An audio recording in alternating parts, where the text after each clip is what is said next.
Beneath the veil of night fog, the Mayfair ballroom shimmered in gold and murmurs. He, Edmund Harland, the most sought-after seductive duke in England. She, Yelena Osipova, daughter of the Russian ambassador. Precise beauty, sharp mind, a heart locked behind 7 keys. A touch does not happen, a kiss does not come, but a duel begins, of words, silences, and desire. If this story has already sparked your curiosity, subscribe to the channel now and leave your like.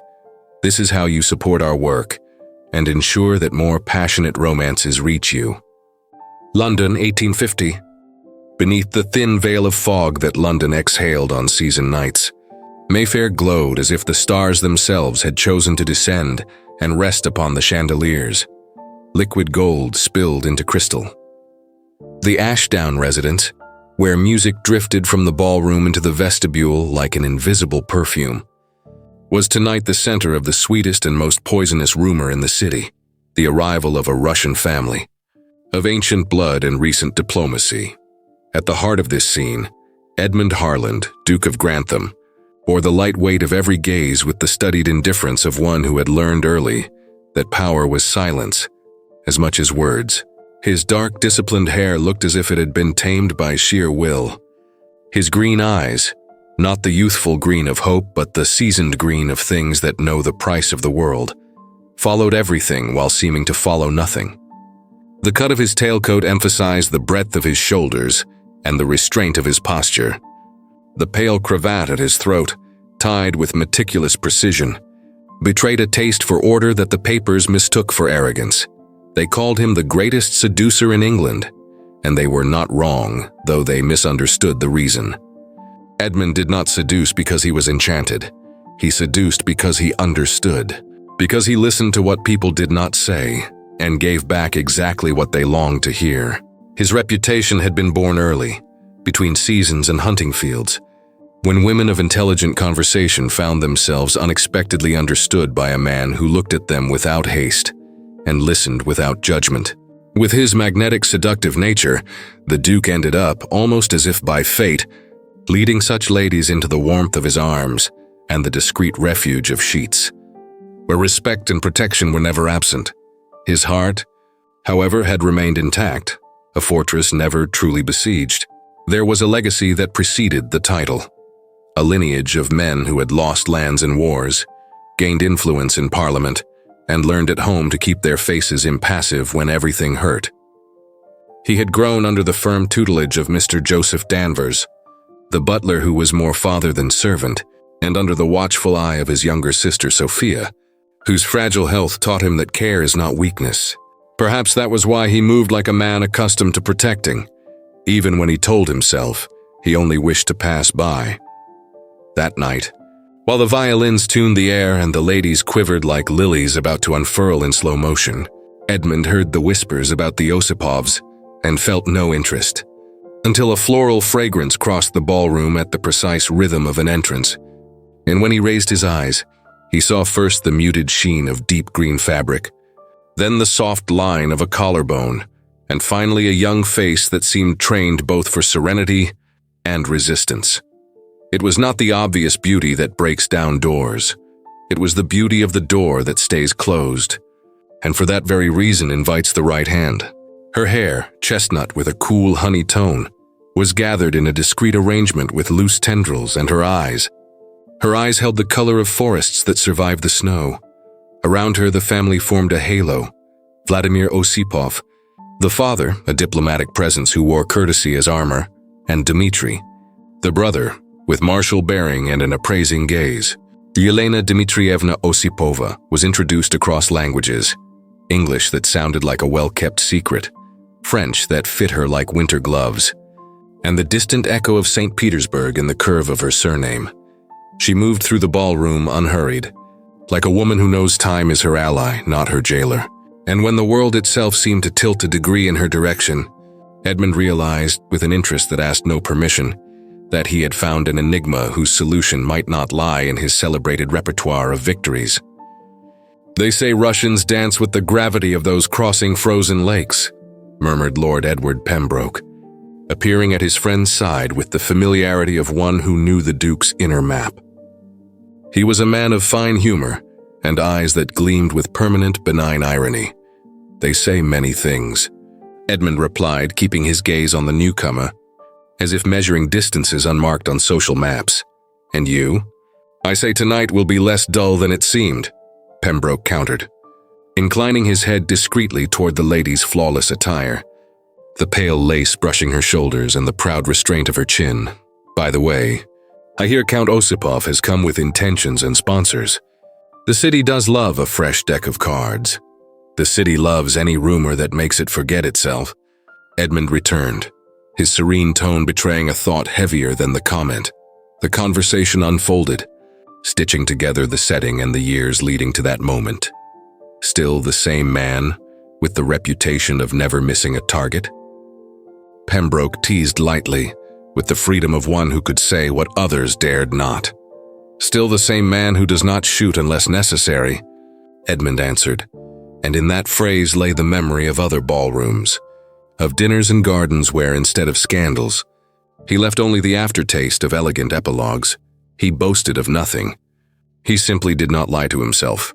His conquests, a foolish word for experiences that were more often mutual consolation, had never asked for promises. Knowing how to listen, how to withdraw, how to protect reputations, that was what made him dangerous. But beneath the surface lay the boy who had learned at 12, at his father's funeral, that love is something the world uses to exact tributes.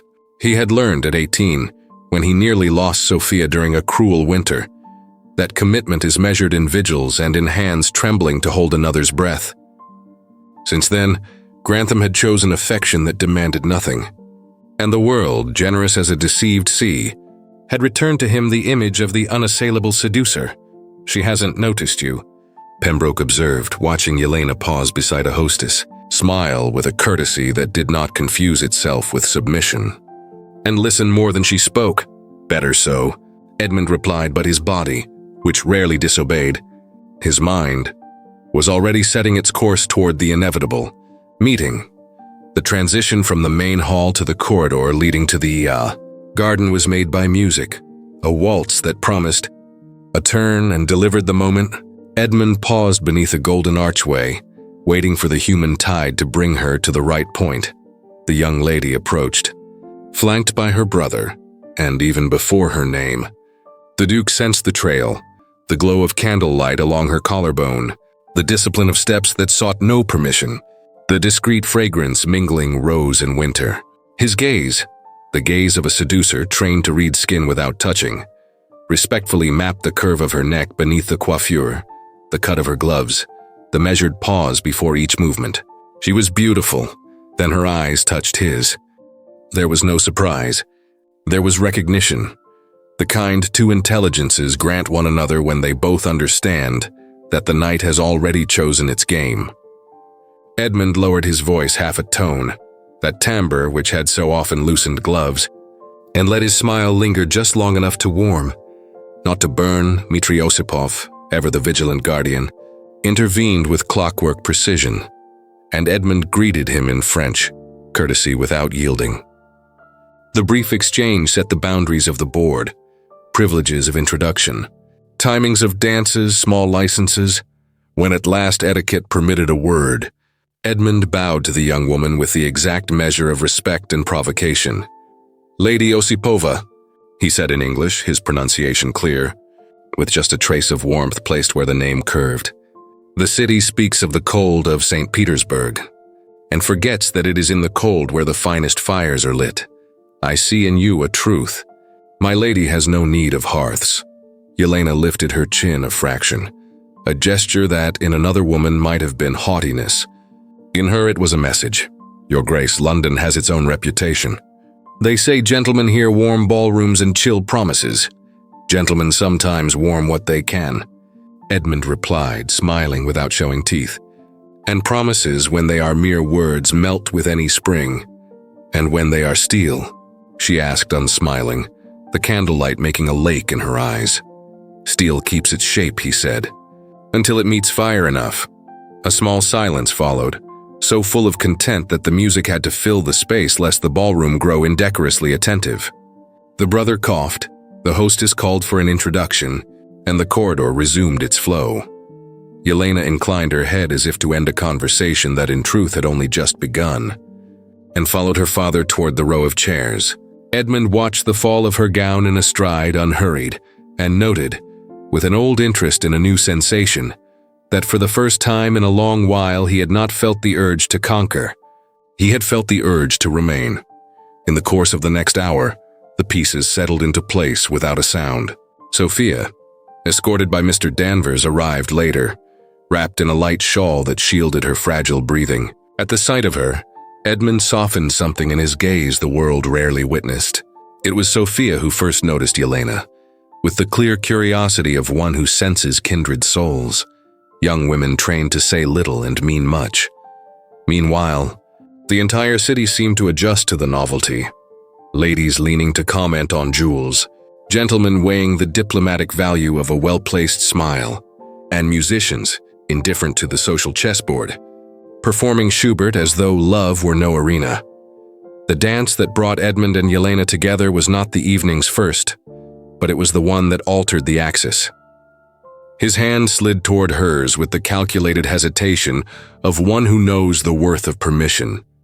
When their fingers touched, it was as if two scripts, his of precise approaches, hers of iron reserves, had to renegotiate their terms. "Your Grace," she said, testing the weight of the title in the air, as if examining an ancient coin. "Miss Osipova," he replied, returning her name without ornament, only with the gravity of one who understood that certain identities required no adjectives. "England has a reputation for impeccable courtesies," she said, stepping a single inch closer than was usual, just enough for her voice to reach only him. "And for flexible intentions. Russia has a reputation for long winters," he countered, "and for women who do not forgive miscalculation." "We do not forgive miscalculation," she agreed, "but we know how to recognize strategy." The turn of the waltz brought them to the center of the ballroom, and the nearness gave Edmund a knowledge no rumor had contained. Yelena carried a discreet fragrance of roses at dusk, not excessive petals, but the final instant of light the flower keeps before night closes it. In her there was a dream that was not modern, and therefore all the more courageous.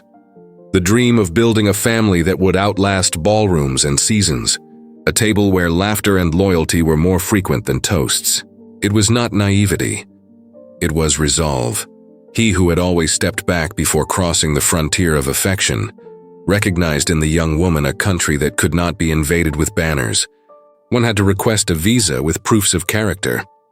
At the final beat, when their hands parted, Edmund bowed with the perfection of an old pupil, and Yelena, after a pause only too observed, offered a smile that was neither invitation nor refusal.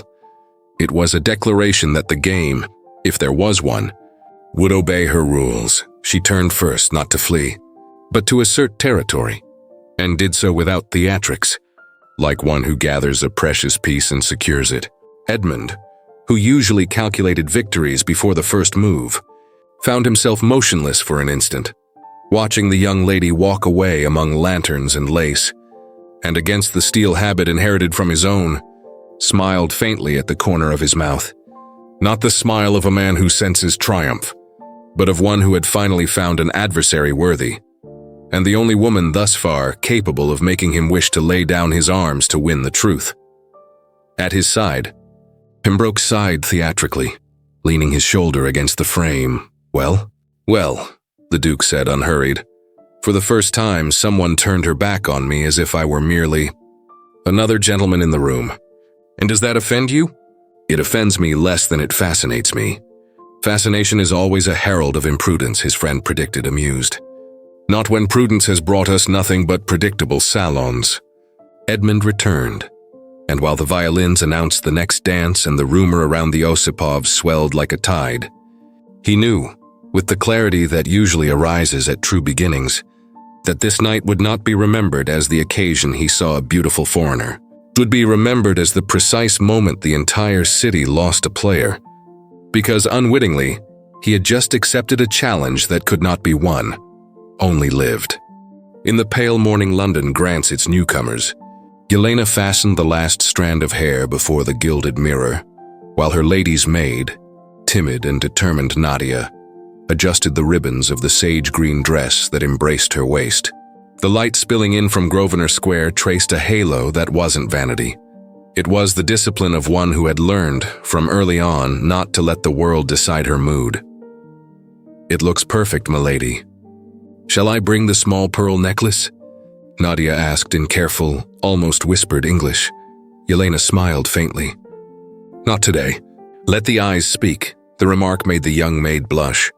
There was between them a delicate alliance woven of nightly confidences and muffled laughter. Before going down, Yelena breathed in the scent of rose water, slipped on light gloves, and the woman who dreamed of a true family, a long table, children running, hands that knew the same prayer, returned to the version of herself London needed to see.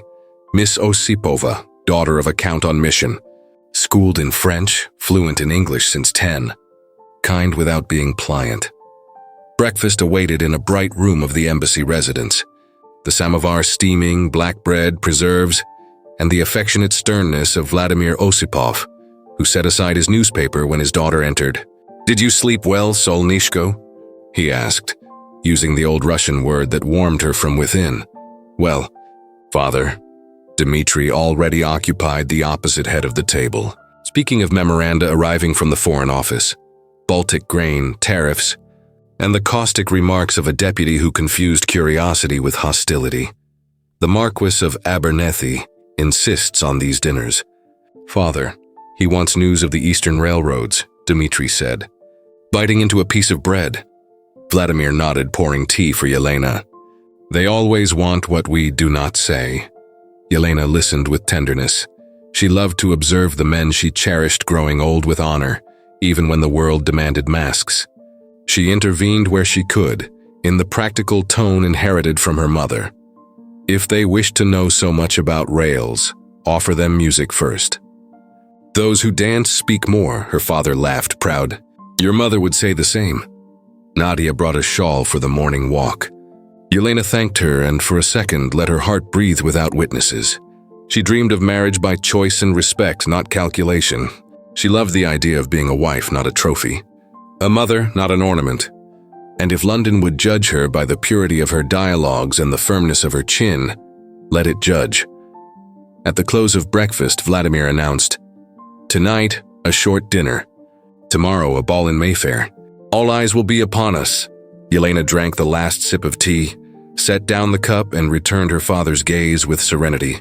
"Then let them see what they need to see, the rest is ours." At the other end of the city, morning entered Grantham House with the precision of Mr. Danvers. Punctual, impeccable, affectionately stern. "My lord, the day calls for courage." "And a good cravat," the butler announced, drawing back the curtains as if unveiling a stage. Philip Everhart, the young valet of shining loyalty, was already waiting with the black waistcoat aligned, the cream neckcloth ready for the knot. "Shall I tie it in trench style or diplomat, your grace?" he teased with a smile Edmund could not help returning. "Diplomat. Today I intend to survive the invitations." The mirror gave back the man London knew. Dark hair tamed, beard neatly trimmed, green eyes that never promised what they did not intend to fulfill, and for that reason tempted half the city. Philip straightened the collar as if fitting a secret, and Edmund descended to the breakfast room where Sophia awaited, delicate in her gestures, laughing at the way the jam insisted on slipping from her toast.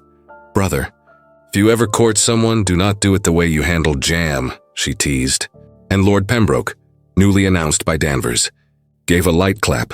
"Miss Sophia, do not rob me of my work, nor my amusement in chastising the Duke," Edward said, pulling out a chair, leaving Sophia with a conspiratorial smile upon her lips. They ate quickly, enough for informality to warm the house. Sophia asking about the tulips in the garden, Danvers offering discreet news, Edmund attentive to his sister's air, which that day was good. "Out to ride?" she asked. "Rotten Row calls us," Edmund answered. "I shall watch from the window and imagine the two of you as invincible heroes," she said, with gentle humor that hid a simple wish, to see her brother happy for something that was not duty. As they departed, Pembroke tapped his cane on the step, satisfied. So, the Russian. Edmund did not feign ignorance. Miss Osipova. She makes you look as when you assess a piece of land, measure the boundaries, imagine the foundations, decide where the light enters. Edmund gave a half smile as he mounted. Do not mistake respect for strategy. Respect is new in your vocabulary of conquests. My dear Duke, Sophia, who had followed them to the door, let slip a brief laugh, and Pembroke turned to her, raising a brow with feigned gravity. And as for young ladies who laugh at the Duke without mercy, is there any land capable of measuring that? Her gaze met his, luminous and serene, as though holding an answer she would never give aloud. That land, my lord, can only be conquered with imagination, she said, before withdrawing inside, leaving him with a slow, discreet smile, as though he had just received a secret. The trot carried them through the park, where horses and rumors shared the space. Miss Osipova heard you. Did you feel it? Pembroke asked. Yes, she heard, and chose not to reply, which is also an answer, dear Edward. And you, Edmund? The Duke looked ahead, the morning shining upon the treetops. I looked, Edward laughed. Your eyes look as if they touch. It is almost unfair. Looking is what one does when the hand has no permission. And when it does, Edmund tightened the reins, sincere. If ever it does, I do not want it to be through anyone's carelessness. They remained silent for a moment. Grantham, you are dangerously interesting, Pembroke concluded, amused, like one who sees his friend at a threshold that cannot yet be named. 2 days later, letters exchanged, visits received, one morning of rain and another of sun. London opened another house in Mayfair, and the lights rose once more. The subsequent ball in Grosvenor Square had the meticulous brilliance of well-organized events, precise music, conversations in tide, flowers without excess. Yelena arrived with her father, Vladimir, and her brother Dmitri.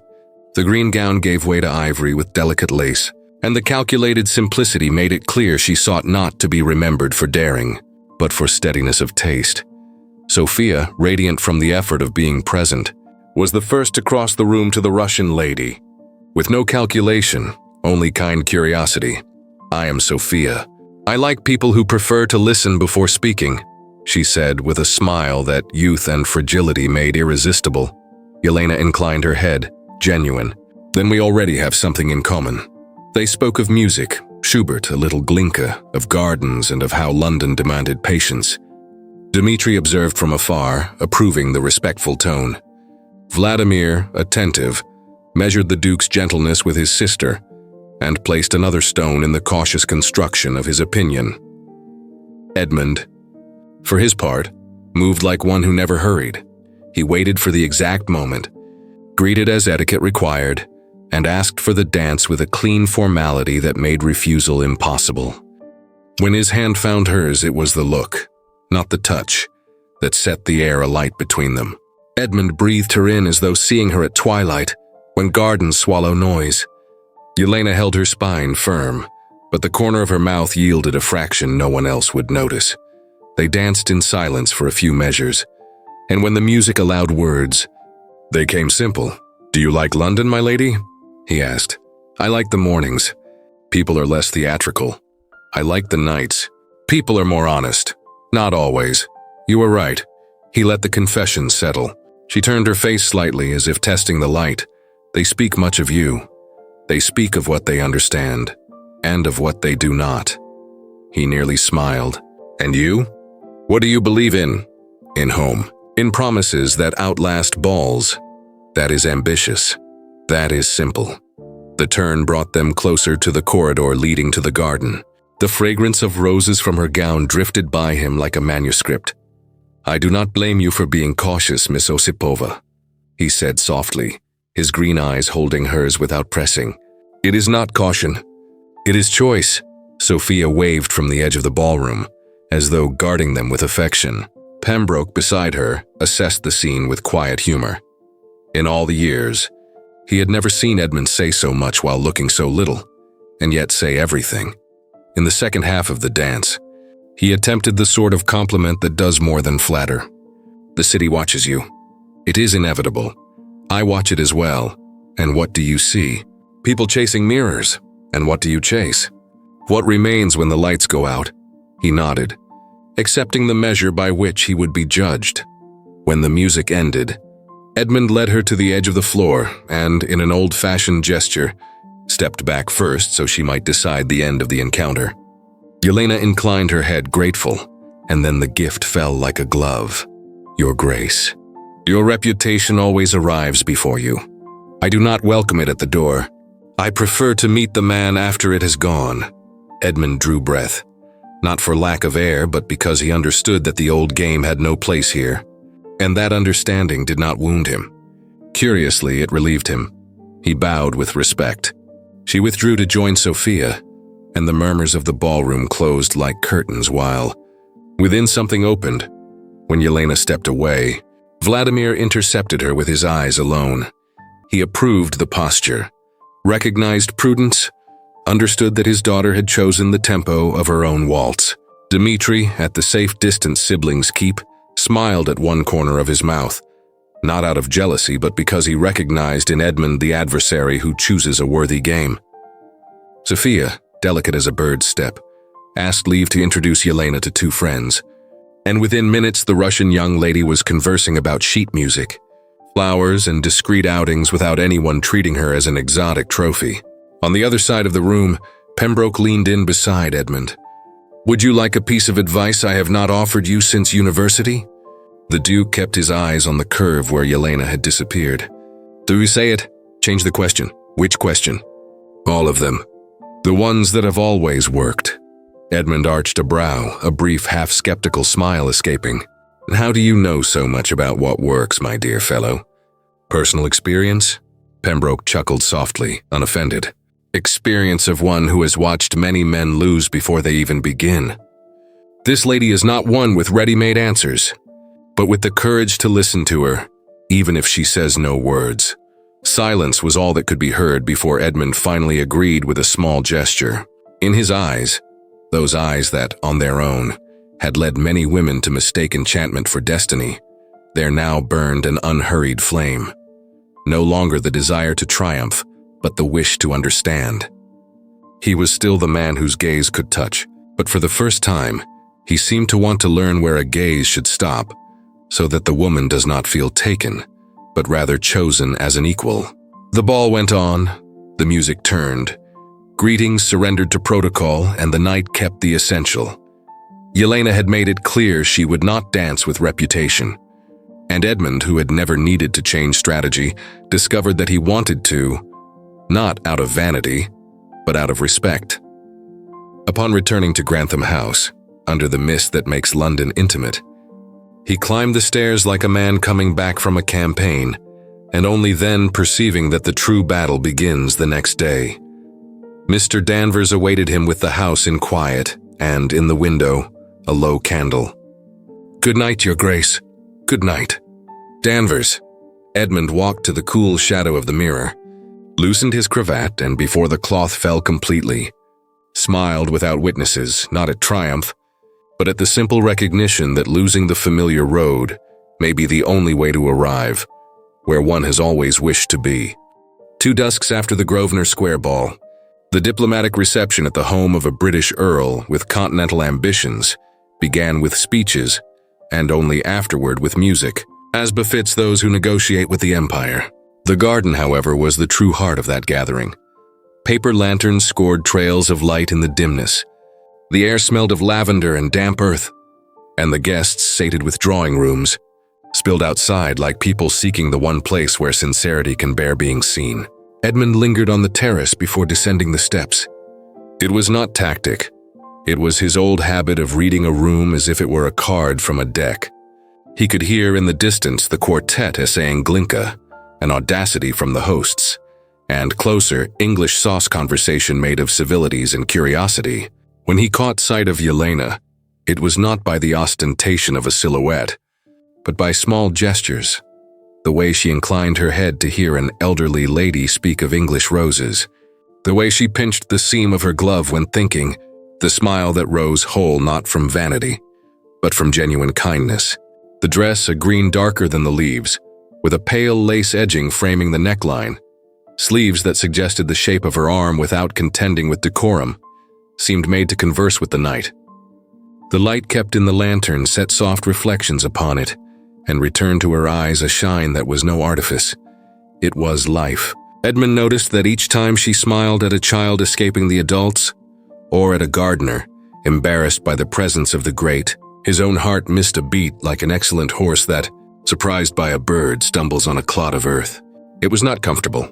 It was alive. And the more he watched, the more he understood that the reputation that preceded his name would be of no use here. Women he had fascinated in the past had answered promises with promises. Here every advance required roots.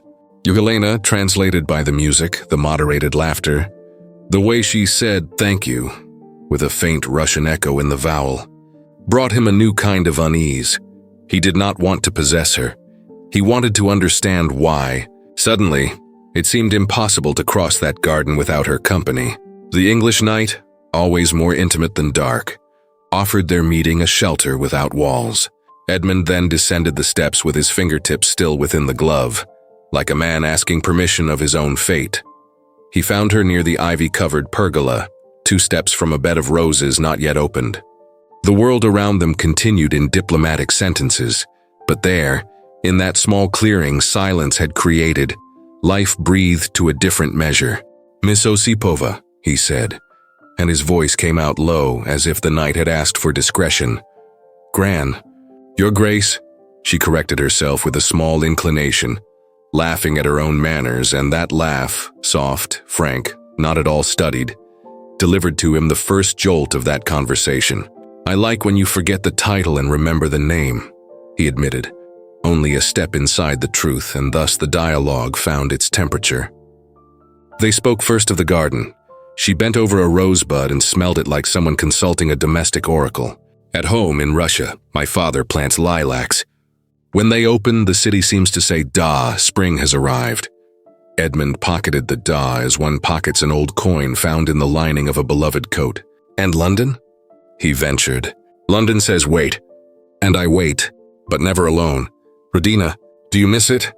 The Russian word, home, homeland, left the Duke with a care that surprised them both. Her eyes lifted, recognizing in him not a student of languages, but a man who wished to reach the center. "Always," she answered without drama. "But since I was 10, I learned to love tea from a samovar and tea from an English pot. My heart builds bridges. Bridges are my weakness," Edmund confessed, allowing himself a touch of humor. "I like anything that crosses without destroying the banks." She smiled again, and he felt the second jolt, brief, burning, so physical the glove seemed to tighten at his wrist. "I agree with bridges," she said, "and with music that makes people forget they stand on opposite sides of the map." They spoke of Glinka, and how Russian melodies carry a melancholy that does not sadden, only deepens. She told simply of the French tutor in St. Petersburg, who rearranged verbs with the same severity with which he arranged books, and of a snowy night when a boy gave her half a black loaf and she decided people were better than reputations.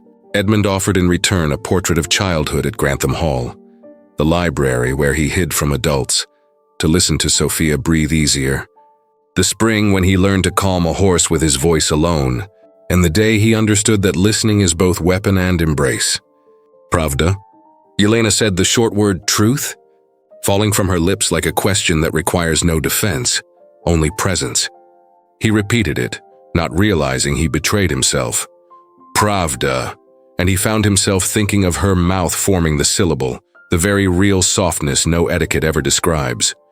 "They say that Your Grace," she began without harshness. "I know what they say," he cut in, not to silence her but to spare her the embarrassment of naming it. "And what do you think?" Yelena took a second to choose the path. "I think fame is a canvas painted by many who were never there. I prefer to see the painting up close. You risk staining your gloves," he teased, and the smile she returned had its own light. "We wash them afterward." Edmund laughed, and the laughter entered him like air after a dive. "I like the way you say things. I like the way you listen." The simple, living dialogue thickened with small differences. She spoke of Orthodox Easter with painted eggs and tables full of laughter. He described the solemn quiet of Anglican services and the comfort of hymns sung by heart. She said spasibo to the gardener who adjusted a lantern. He used the word in return. Awkward and sweet, just to see the smile that, there, struck his chest once more. At a certain moment under the pergola, the breeze toyed with the loose tendril near her ear. Edmund lifted his hand a palm's breadth and stopped. "May I?" he asked with no veneer of conquest, only the clean courage of one who seeks permission. Yelena nodded almost imperceptibly. He smoothed the stray lock with the tip of his glove, and the world, obedient to the gravity that imposes itself when two people elect one another, slowed. The delicate scent of late roses and new skin, the sound of fabric brushing, the swiftest glimpse of her pulse through the glove. Everything became, for an instant, a dictionary. With his body, he understood words he had not known. That was when Nadia's attentive shadow appeared at the entrance to the green corridor. "Baron Osipov is looking for you, milady," she murmured, blending English respect with Russian habit. Yelena thanked her with a spasibo, Nadia, and the opening spa stayed with him like a kiss that expresses not an act, only a sound. She turned back to Edmund, and what she said was simple yet whole. "I must go. My father likes to end conversations before people commit to them. And you?" he asked without disguises. "I like to conclude them at the right time." There was a small agreement about the future, invisible to anyone but them. "May I write to you, Miss Osipova? Not to impose, only to continue from where we stopped." She hesitated for the time it takes a petal to fall. "You may, but do not write to me the way you write to all. Write to me as one speaks to someone who can say "niet" and still be treated with respect. I can promise that. Big promises live poorly on paper. Promise little, fulfill much." He nodded, and it was her turn to take a step that, in another young lady, might have seemed bold. In her, it was simply clarity. "I liked Rodina on your lips, Your Grace. It means you understand there are things that are not negotiable. Some things are ground. I know how to recognize it." Yelena inclined her head, and for a perilously brief instant, their eyes forgot there was a world. Nadia cleared her throat gently, reminding them the night belonged to many. Yelena then went, carrying with her the sound of Pravda and the scent of garden, and Edmund remained alone with the quartet's music, which now seemed chosen for him. He noticed, amused and somewhat moved, that he did not feel the old anxiety to conquer ground. He felt the new impulse to deserve passage. Returning to the terrace, he heard the hosts laugh at something that did not interest him. He leaned against the column and recognized the unpoetic truth. He did not desire Yelena because she was difficult. He desired her because, seeing her speak of lilacs, of painted eggs, of Rodina and spasibo, he recognized a joy he had not known since boyhood. It was genuine. It was rare. It was also dangerous, and therefore it was worth it. When at last he withdrew, already inside the house, Mr. Danvers appeared in the corridor with his usual care, as if he had perceived the secret place where the Duke found himself. "Shall I bring your overcoat, Your Grace?" "Not yet, Danvers." Edmund cast a final glance at the garden, where the nearest lantern swayed lightly in the wind, and he smiled with the precise measure of humility and resolve. It was no longer merely attraction. It was interest like faith, and as the night straightened the chairs and diplomacy put away its words, he knew, with the clarity only true things possess, that if ever those lips were to say "da" to him, it would be because the man, not the title, had learned to listen enough to deserve it. The music ended, and in the silence that remained, his heart stumbled once more, not from fear but from hope. 2 weeks later, when London seemed to have polished its cobblestones for the circulation of the most opulent carriages, the old opera house opened its doors like a velvet-lined vault. The audience in evening dress formed a garden of restrained colors, and the boxes, like small private chapels, received the usual faces and the newcomers with the same sharp ritual. Don Giovanni had been chosen for the night, a provocation well suited to a city that loved to watch morality without foregoing pleasure, and the opening notes of the violins held that gleam that makes the spine straighten. In the east box, Yelena sat between her father and brother. The ivory gown, Discreet lace and a minimal jewel at her lobe displayed the educated taste that does not ask permission to be seen. Her face, tranquil, seemed to know that half the spectacle would take place off stage. In the opposite box, Edmund occupied the central seat, his posture as correct as the knot of the light cravat at his dark collar. At his side, Pembroke maintained his usual humor, and 2 rows behind, a guest murmured that Grantham had been turning up frequently at musical events. He did not hear. His gaze had already found what he had come to seek. The first contact was not theatrical. It happened in a simple movement, when Yelena raised her opera glasses to adjust the focus and let slip a contained smile upon recognizing in the conductor an audacity rarely permitted at the beginning of an aria. Edmund felt his heart lose the beat, and without any visible gesture had to breathe more deeply. It was not the smile of someone performing. It was the clean joy of one who understands what she hears. The tension between the boxes grew in silence, a tightened wire the music tuned without mercy. When Zerlina promised her hand and stepped back, he noticed that Yelena, in the opposite box, had furrowed her brow as one who rejects the empty cleverness of the libertine, and with a minimal gesture, closed her fan upon her knee, which produced in him an almost physical shock. The beauty of modesty can be indecent to a man who has learned to value what hides. Between the first and second scenes, when the curtain fell and the audience discreetly bit into their comments, he leaned forward, resting his forearms on the balustrade with calculated nonchalance. At her side, Vladimir traded a few words with a gentleman of austere face and well-trimmed beard. Dmitri, attentive to the corridors, kept watch like one who learned early that elegant nights are also arenas. Yelena, unhurried, let her eyes wander the theater, as if drawing the relief of a land she still needed to learn to recognize. When her eyes touched his, nothing happened, except the essential. That sensation of heat without fire felt only by 2 people who remember, at the same time, what they have not yet lived together. It was in the next interval that the first element of instability appeared. A young Russian, with the rigid elegance of those who learned etiquette in the same measure as orders, square shoulders, discreet decoration, entered the Osipov's box and received from Dmitri the kind of greeting given to one who has shared the ice of a winter. Konstantin Baranov, an old friend of the brother, son of a family that circulated between St. Petersburg and Vienna, now posted in London to build bridges, as those who carry messages across the map like to say. Soon after, the father, satisfied, leaned in so that Yelena and the newcomer might trade remarks about the orchestra and the staging. Edmund saw the measured gesture of the young man as he handed her the program, heard even from afar the correct note of educated praise, and felt the blow of jealousy, not as violence but as an uncomfortable lucidity. Until then, he had looked at the city like a man choosing plots and deciding where the light should enter. Now he realized that, in Yelena's case, other architects prowled the same landscape. The magnetism between the boxes did not relent. It only gained contours. Yelena maintained impeccable posture, the head very slightly lifted so the chandelier's light would not strike her eyes, and her hands at rest, like one who has learned that gestures speak as loudly as sentences. Konstantin, beside her, avoided careless proximity. The exactness of his restraint exposed his intention, to be considered not invasive.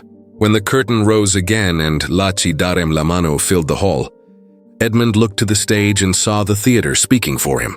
Promise, retreat, advance. But when he looked back at Yelena, the body obeyed the heart. Every faint smile she dedicated to the music snapped back through him like a spark, as if his nerves needed to relearn their own map. The second interval brought the inevitable meeting in the corridors. Her Majesty Etiquette arranged the scene, crossed courtesies, the master of ceremonies noting names, and the disciplined happenstance of the opera guiding steps toward the marble staircase. Dmitri introduced Konstantin to Grantham with polished neutrality.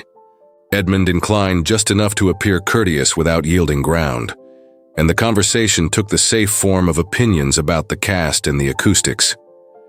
"I do not usually praise excessive sets," Konstantin said, "but this production has sobriety."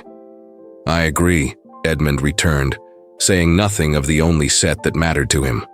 "Vladimir, smiling with the eyes of one who understands the usefulness of all bridges. Remarked on London's seasons, and Yelena, until then silent, intervened with the exact measure. Sometimes I prefer the interval to the performance.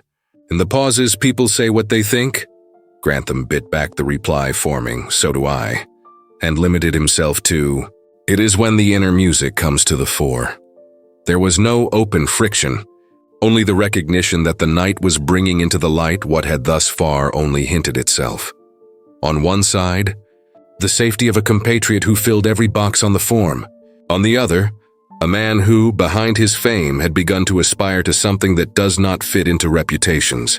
On the way back to their seats, a coincidence manufactured by Pembroke, or by the benevolence of the house, placed Edmund passing through the Osipov's corridor at the exact second Yelena adjusted her glove. The edge of her fan slipped from her fingers. He caught it before it touched the floor and returned it, without touching her hand, yet near enough to feel the subtle scent of roses and new linen. "Thank you," she said so simply, and his heart failed again in its duty of regularity. At the end of the performance, the city poured down the staircases like an impatient river. Carriages were called, capes draped over shoulders, and the air outside brought back the reality of the streets. There, in the atrium where the echoes of the arias still upheld the ceiling, Edmund and Yelena traded the words that mattered. There was no contrivance, only a round of farewells that ended too late to prevent them from standing, for an instant, face to face, out of earshot of the father and the vigilance of the brother. "Did you like it?" he asked, and the question was at once foolish and necessary. A man sometimes needs to hear the obvious in the right voice. "I like seeing courage on the stage," she answered. "Even when the story ends as everyone expects, I still look for whoever risks a new gesture." He held her with his gaze, and his voice came clean. "And off the stage?" Yelena understood. "Off the stage, courage has consequences, and I do not walk alone." There was no bitterness. There was truth. He nodded, accepting the presence of a path that passed through Vladimir, through Dmitri, and now through Constantine, before touching her decision. "I hear you will remain longer in London, as long as it is useful to the embassy, and to the family." Useful is not the same as just. Yelena allowed a brief smile, quick warm light that settled on him like the exact reward. "Just at times needs time. Do you know how to wait?" "For what is worth it, yes." A coachman called for the count. Constantine appeared a few steps away, polite, unhurried, and made a gesture that said, "I am ready." Yelena inclined to Edmund with true gratitude. "Thank you for returning my fan. I am still returning things I do not know how to put into words." She knit her brows slightly, trying to decipher, and before she could respond, social distance reframed the scene. Watching them step away, Pembroke drew near his friend with that humor that chooses to avoid cruelty. "He is proper, and you incredibly were as well," he said, not hiding his pleased surprise. When a man envies another man's box, it usually ends badly. "But tonight, you only thought." Edmund kept his eyes on the door through which Yelena had disappeared. "I have no right to more than that. But you have the duty to know the board." The Duke breathed the cold air and, for the first time, called the problem by name, without detours. "I need to know Baranov, not to diminish him, but to measure the length of the road. And more than him, I need to know her heart. The rest is noise." "Then begin correctly," Pembroke suggested. "Tomorrow we visit someone who knows who the fellow is when he is not in full dress. And since she asked for courage on stage, does Grantham have courage off it?" Edmund did not answer with bravado. He merely looked at the wet street, where the lantern's reflections drew rivers of light, and felt his body repeat that jolt known since the garden. It was enough to remember her smile at a simple change of tempo for his chest, thwarted and glad, to lose its cadence. Inside that disconcertment, however, there was a decision that steadied him. If ever her hand should be offered, it would not be because he had bested a rival. It would be because, among them all, he had the patience and character to learn the language that is not spoken, the one read in the eyes and fulfilled in choices.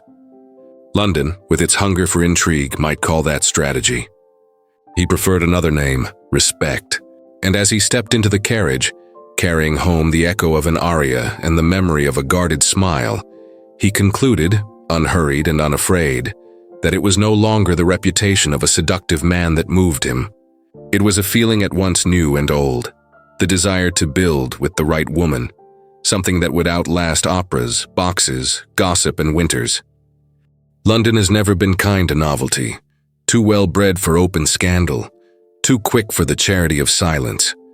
In less than a week after the night at the opera, the drawing rooms repeated, with a different perfume and the same intention, the sentence someone coined in the shadow of a glass.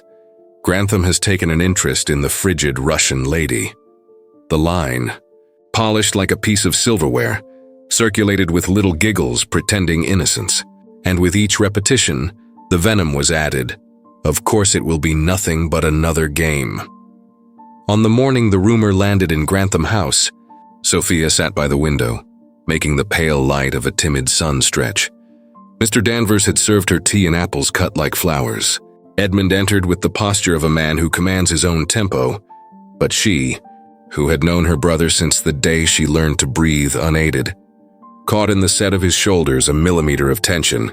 "They are speaking of you again," she said without preamble, with the sweetness of one who prefers to wound face to face rather than let the back be beaten by the street. "They say the Russian girl will be your next statistic." Edmund, who knew how to smile even at what hurt, set the untouched cup down.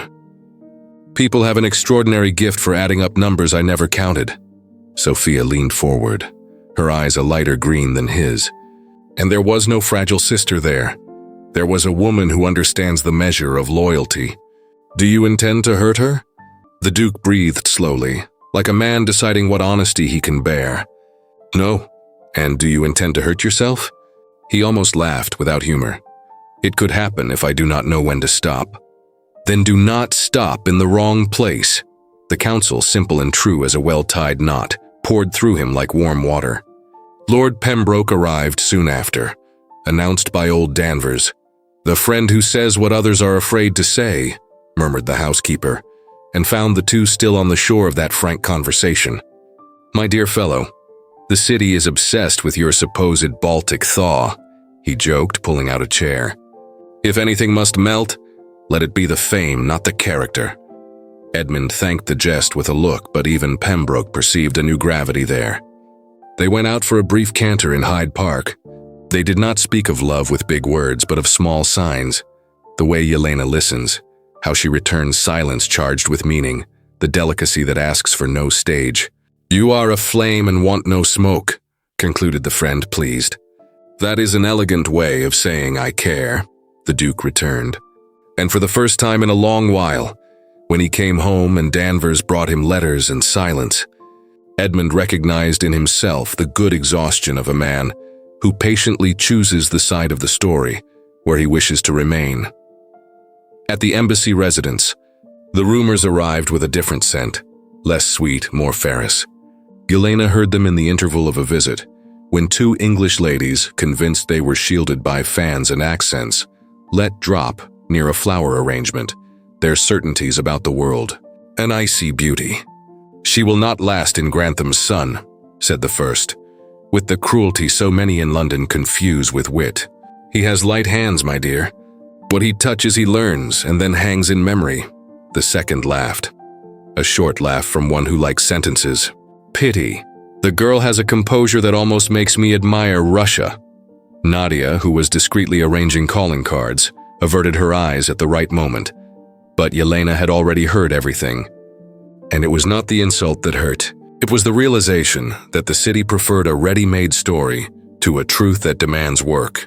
She did not answer, did not flush, did not seek revenge. She chose instead to add one more brick to the wall of her prudence. At tea with her father that afternoon, Dmitri spoke of tariffs and railways like a man arranging a strategy board. Vladimir, attentive, approved or amended with a pencil. When the subject veered toward invitations, the Count was gentle and stern.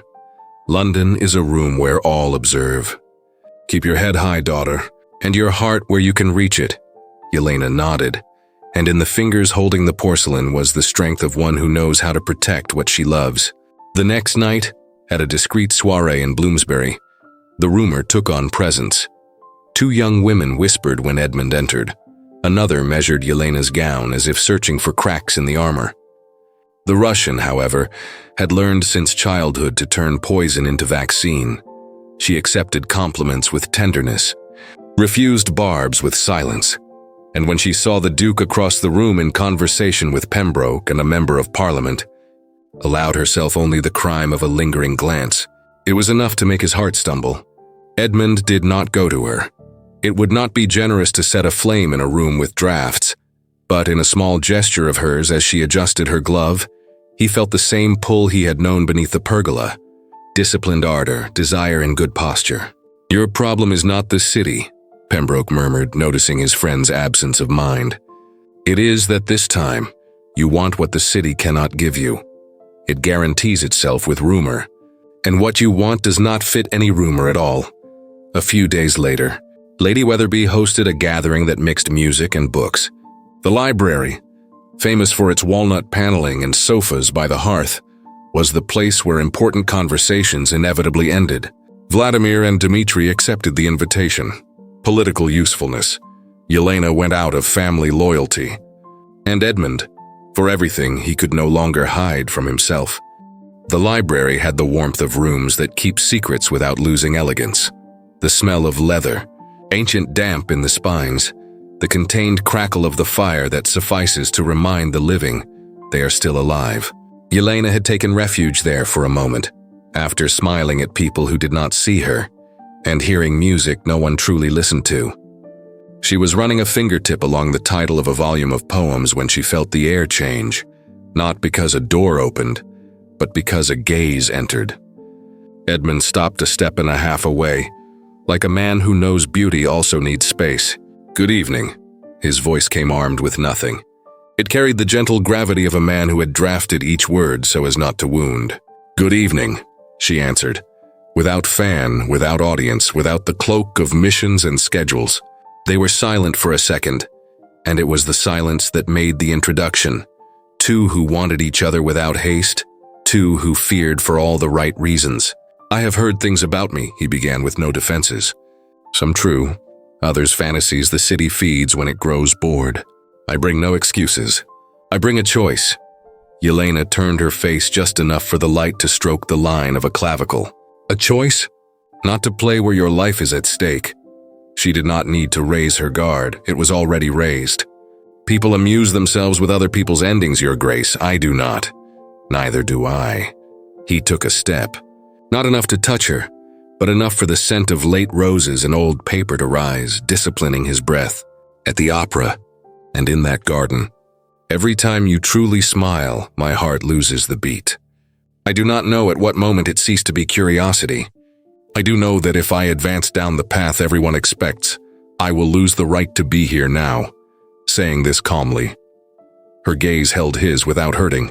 "I cannot afford to believe in a man the city calls unbeatable. Then believe in the man who, for the first time, prefers not to win." The fire popped, as if in approval. Yelena set the book down and her hands were free, which is always risky. "They say you learn women with an attention that looks like love. I listened to them. Many needed to be heard, but do not confuse shelter with a dwelling." She thought for a moment. With the honesty of one who cannot pretend in the face of a serious proposition, "I dream of simple things. Table, promises that outlast the seasons. A man who, once choosing, remains." "I am not afraid to remain," he said. So low perhaps only the wood heard it. "I am afraid of ruining what could be if I hurry." "Then do not hurry." The phrase, spoken without coquetry, struck him with the tenderness of a clean, certain blow. He raised his hand and stopped. Repeated gesture, now full confession. "May I smooth a strand?" She nodded, almost imperceptibly. The touch was measured to ignite without burning. Glove brushing hair, breath finding another breath, and the keen awareness that together they had won the right not to be imprudent. "They are saying you are only a game," Yelena admitted at last without rancor. "And I am not good at games. I did not come to play. Then why did you come? To learn your language, not the one born of Russia, but the one born in you. To discover what silence you require and what word you will not relinquish." She smiled, and his body again betrayed the perfect man. that familiar jolt, brief and indelible, that gives itself away when joy is true. An old clock struck the hour. From the far corridor, voices drew near. Nadia would appear at any moment, and both knew it. "Promise little," said Yelena, kindly sealing what could not yet be packed. "And fulfill much. I can promise not to wound you through carelessness. The rest, I will work to deserve." Work. She stepped aside to pass, and the fabric of her gown brushed his coat, an innocent touch that lit a brazier in them both. Edmund closed his eyes for half a second, like a man grateful for something that has no name yet, and stepped back, not from weakness, but from reverence. When Yelena left, carrying with her a calm that had cost discipline, he remained where he was, looking at the flame in the hearth like a man reading a map. He knew rumors would exact a toll, that rivals would fill out forms, that the city would demand spectacle. But in that library, he had chosen the only path he wanted, to be worthy of the heart that, for an instant, had allowed him to come so near. And as he turned to go, he noted his own smile, rare, adult, resolved, born not of the expectation of victory, but of the relief of finally having found something that compelled him to be better. The change began so discreetly that London, eager for invisible headlines, almost failed to notice. Edmund exchanged the easy glitter of drawing rooms for a constancy that yielded no phrases. He began to arrive always a little earlier, so Yelena would not be received by idle stares, to offer his arm only when the step required it, and to release her at the exact instant the ground was hers again, to interpose with a clean and witty question, his whole presence between his lady and the comments that came wrapped in silk. When a hurried young woman spilled a vial of salts near Yelena's gown, he turned the embarrassment into laughter, asking the musicians for a light piece while handing the girl his handkerchief and offering her sister the chance to compose herself. When a sharp-tongued widow insinuated that certain gentlemen collected memories like medals, he deflected it by telling, with tenderness, how Sophia bested him in debates on botany, and the venom dissolved into the sugar of an anecdote. Beneath this delicate change of course, his gaze was no longer that of a hunter measuring distances. It was the gaze of a man learning the contours of what he respects. It was enough for Yelena to bow her head to better hear someone, and that small arc of nape scented with late roses made his chest miss a beat. Enough for a true smile to alight on her mouth over some trivial detail. The courage of a musician plucking boldly, the host's dog behaving better than a lord, and Edmund's heart, disciplined for years, jolted hotly, as if suddenly remembering something it had always known. Yelena, faithful to herself, yielded no scene. She spoke with him as she spoke with the world, gave short, weighty answers, "I like things that last," and kept her dream in an inner folder she did not display. A long table, promises warm as bread from the oven, children running without fear of tripping on carpets. He who once had learned to win without entanglement, now entangled himself so as not to lose, not the contest, but the chance to rise to what he beheld, and he began to write little, brief cards without flourishes, one line saying, "I thank you for the time," and another asking, "May I hear more?" Days later he received replies that skirted silence. The garden had light today, and those 4 words had on him the effect of a full confession. Thus, when the countryside event came at Lady Weatherby's estate, a morning carved of breeze and clarity, tables beneath oaks, horses neighing in the distance, a lake mirroring clouds, Edmund escorted chance itself without daring to name it. On the outdoor walk, he took for himself the role of making easy what might have been awkward. He offered Yelena the inner side of the path when carriages passed, removed with a gesture a branch that insisted on brushing the hem of her gown, steadied the rim of her basket for a second so she could adjust her glove, and returned her distance with a respect that made her draw breath deep. "It is cold for your throat," he said, lowering his voice as if approaching the world's secret, and laid across her shoulders, without haste, without theater, a light cloak carrying the warmth of his skin and a trace of bergamot. The scent rose like a sudden memory, and something in Yelena trembled. It was not surrender. It was recognition, the body after all, understanding before the mind that some gestures are shelter, not strategy, They were part of a small group that visited the greenhouses, glass hammered by a timid sun, the smell of damp earth, the orchestra distant as a dream, and stopped before a row of citronella. "I like what perfumes without announcing itself," she said, brushing a fingertip over a leaf. He wished to reply with praise and discovered, with the surprise of a boy, that his tongue grew too brief. "I like that too." There was no urgency. There were live nerves. At the archery, he refused gallantries of the gallery and, instead of correcting her posture with his hands, what many would have done to steal inches, described from a distance the shape of the movement, and only offered his palms open for her to picture the angle. Like this: "Let the shoulder rest."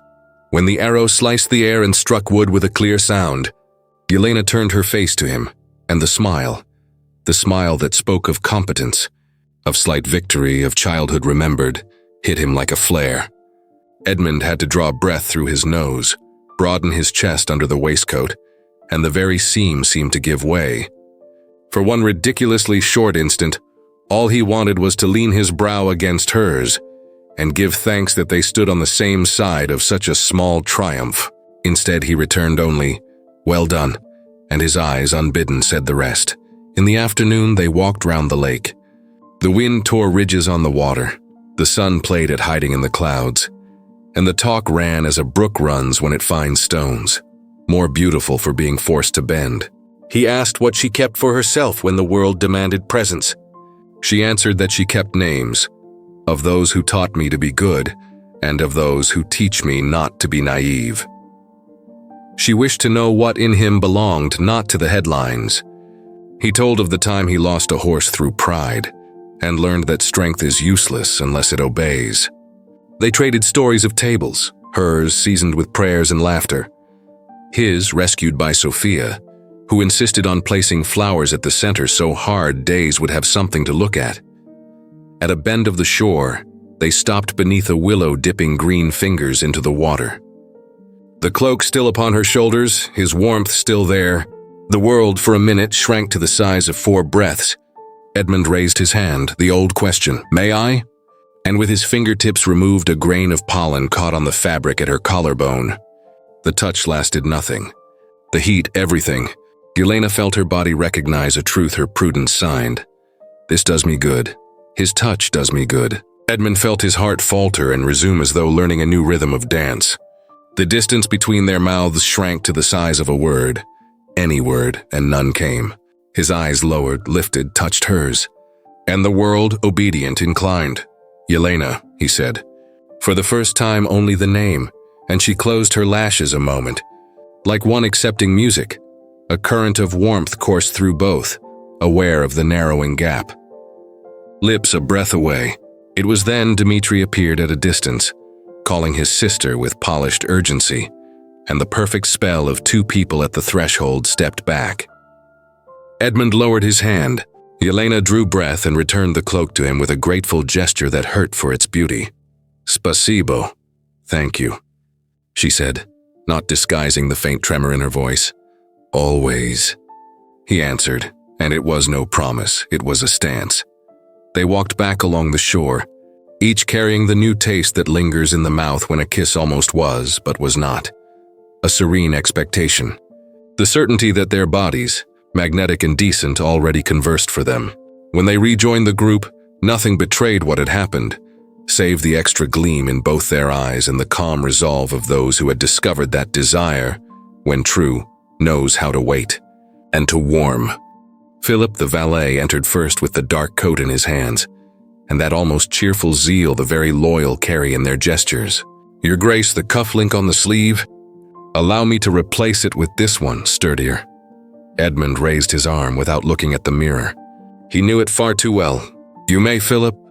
The young man worked in silence for a minute and suddenly, as one who has been holding a question for days, dared ask, "My lord, may I trouble you with a doubt?" "It is about women." Edmund set down the teapot and, curious, smiled faintly. When a question arrives with that "it is about," it is usually the right question. "Say it!" Philip drew breath, blushing more than he wished. "There is a girl, the flower shop in St. James's. I do not know what to say so she understands that." that it is not merely a counter-flirtation. The Duke straightened the light cravat, but his attention was already wholly on the lad. First, say little and deliver twice as much. Second, do not speak of yourself before you have listened to her day. Third, learn the names of the things she loves, her favorite flower, her mother's chipped teacup, and treat those things as if made of crystal.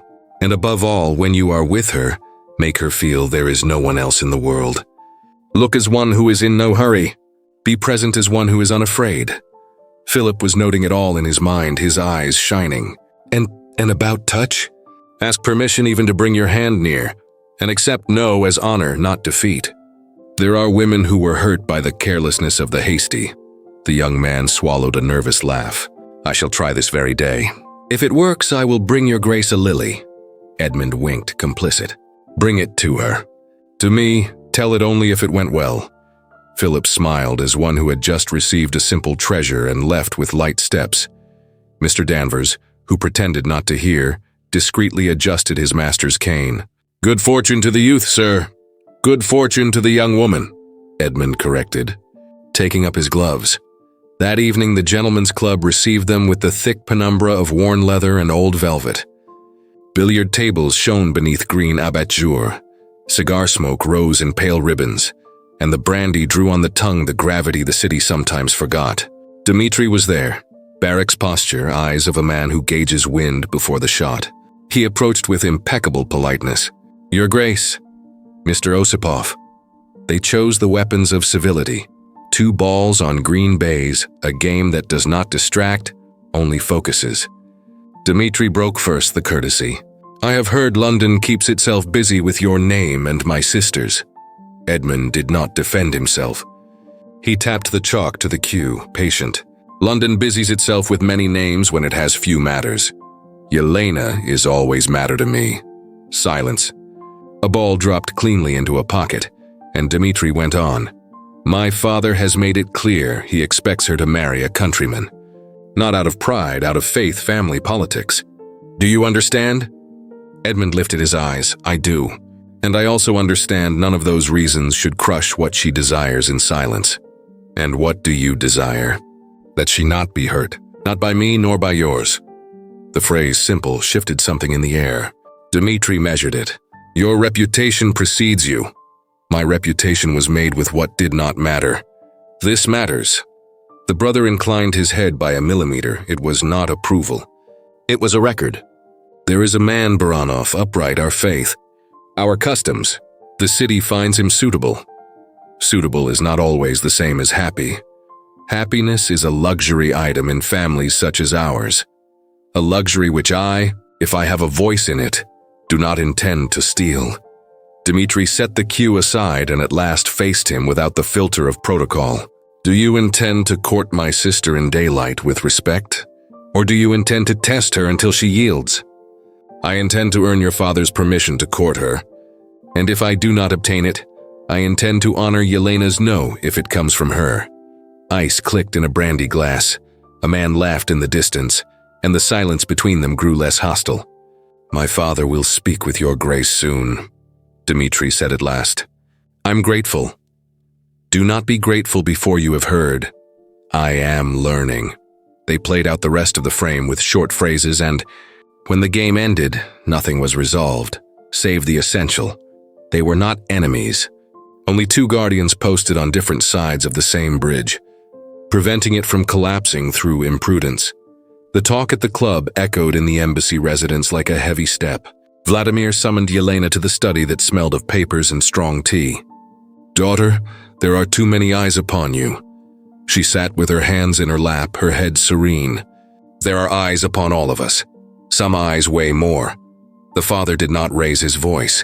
It is not the habit of men who steer countries without raising dust. I wish you to wed a man who speaks our tongue, and prays as we do.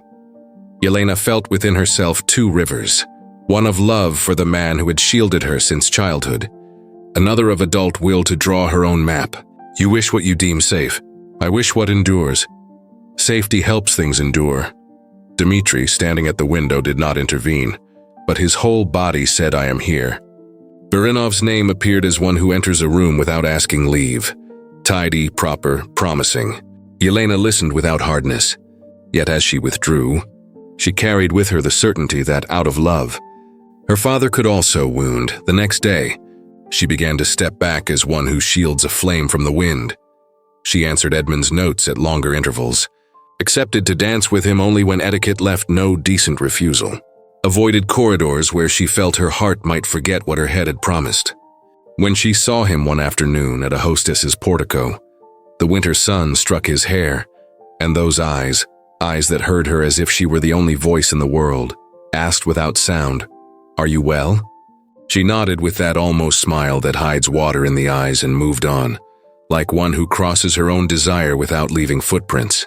Edmund, on this side of the bridge, bore the retreat with the dignity of one who chose not to force the step, but it hurt. At the Tuesday musicale, when the soprano attacked a high note, he saw her hold her breath and then smile only out of politeness. He wanted to draw near and say, "I am here," yet stayed beside Sophia, who, feeling her brother's absence in her own skin, touched the cuff of his coat. Is it she who is drawing back? Or is it you who are allowing it? It is she who needs space, and I am the one who will not steal it. Sophia, so young and already so wise, squeezed his hand. Then do not lose her by silence. Give her words that do not weigh. He tried. He sent a card with 2 lines. If I am pressing without meaning to, forgive me. I respect your timing. 2 days later, he received a brief, courteous reply. Thank you. Sometimes it is only the world that weighs. It was enough to make his heart miss another beat, not from euphoria, but from a new kind of care, almost paternal. He had not known he possessed. Even so, the rift had widened, and the nights that once ended with the sense of a path began to end with a discreet emptiness in the house. A chair he did not occupy, a window he looked through longer than he ought, a coat laid where it had no need to be. On the afternoon, they crossed paths by chance in a hostess's garden and paused before the same bed of lavender. The distance stood a handspan, and the wanting stood whole. Are you well? He asked undisguised, and his voice brought the breeze the skin recognizes. I am. And happy? Trying. It was then Edmund understood, with the humility that sometimes comes only after pain, that he did not wish to win a contest against father, brother, city, tradition.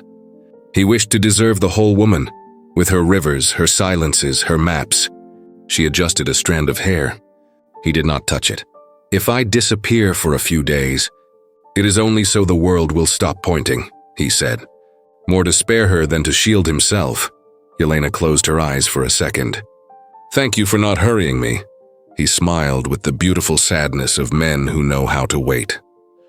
I told my valet this morning to make a young woman feel she was the only one in the world.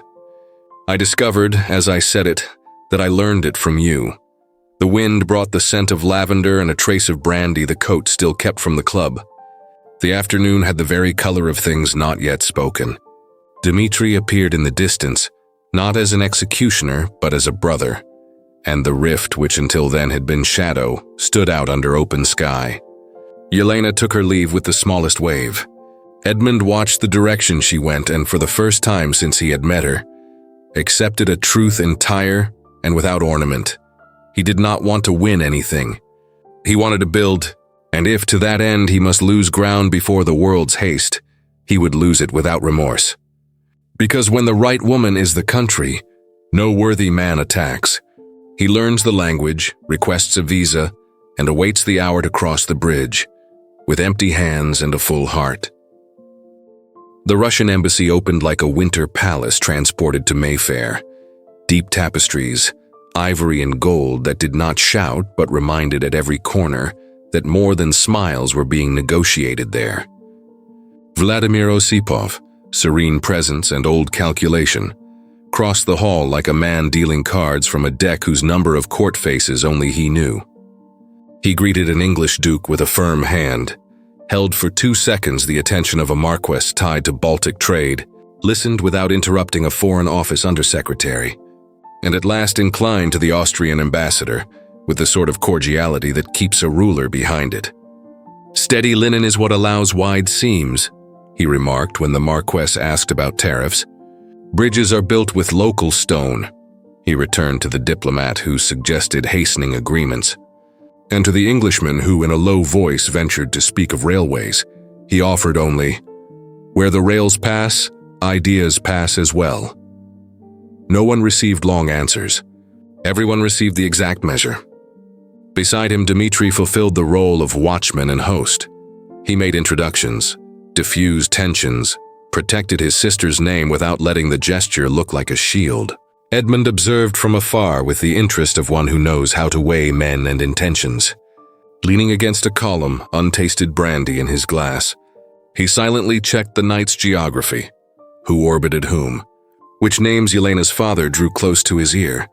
How far Konstantin Baranov kept himself? Always proper, always placed where the photograph of the future could catch him without effort. Lord Pembroke, who knew the art of reading salons as one reads riddles, smiled sidelong. "Watch how he positions the pieces." "Without moving any," he murmured. Edmund nodded, but his eyes had already been seized by another scene. Yelena appearing at the foot of the staircase, ivory and light and breath that seemed to perfume the room. Hair pinned without vanity, skin lit by candle glow, the dress obeying the body as it only obeys what it respects, and that walk that knows its own weight without fanfare. An elderly lady praised her elegance. She thanked her with a kindness that does not confuse itself with concession. A child escaped protocol. She lowered the world's height to meet the small eyes. An awkward youth bungled his bow. She rescued the moment with a short, clear laugh that made Edmund's heart fail once more in its vow of perfect cadence. Then the orchestra began, and all that was politics withdrew for an instant to the position of spectator. It was Baranov who took her out first, as custom demands for one who wishes to be read as a promise, firm guidance, proper distance, a smile that does not invade. Seen from afar, they composed an impeccable painting. Seen from within Edmund's chest, they composed a warning. He did not advance. He waited for the waltz that likes to open space between note, and, when the measures offered the pause, he approached Vladimir with the courtesy of one who knows that no dance is only a dance. "With your permission," he asked, and the Count measured his face for an instant. There, in the depths of the eyes, the father assessed the man. And though he did not say yes, he did not say no either. When the pair finished, Edmund bowed to Yelena with a respect that felt as old as good wood. "May I?" She did not step back, but neither did she hurry. She placed her hand in his as one entrusts a rare object to another, and in the first turn, the whole world lost focus until only remained the sound of cloth conversing with air, and the skin that kindles where it has not been touched. "I thought you would not come," she said without irony. "I thought it would be indecorous to arrive late to a place I do not wish to leave early," he answered. And the smile she tried to hide gave the night a secret. Her body recognized honesty, the way one recognizes home. They danced some time inside the hall and another stretch inside a silence that did not trouble. He mentioned the cape around her shoulders on the day in the country. She spoke of the archery, and how learning to abandon excess force made the arrow strike true. "It is that way with almost everything," he said. "And with almost everyone," she returned, and her gaze touched his with the delicacy of inevitable collisions. When the waltz tightened their hands, the hands obeyed. When it released them, they remained bound for an instant. The enough for both bodies to register the distance etiquette pretends does not exist. Edmund inclined the minimum necessary, and in a voice that sought no audience, only her skin, let the truth fall with the weight of one who no longer knows how to dissemble. "I need you to know. You have conquered me more than you imagine."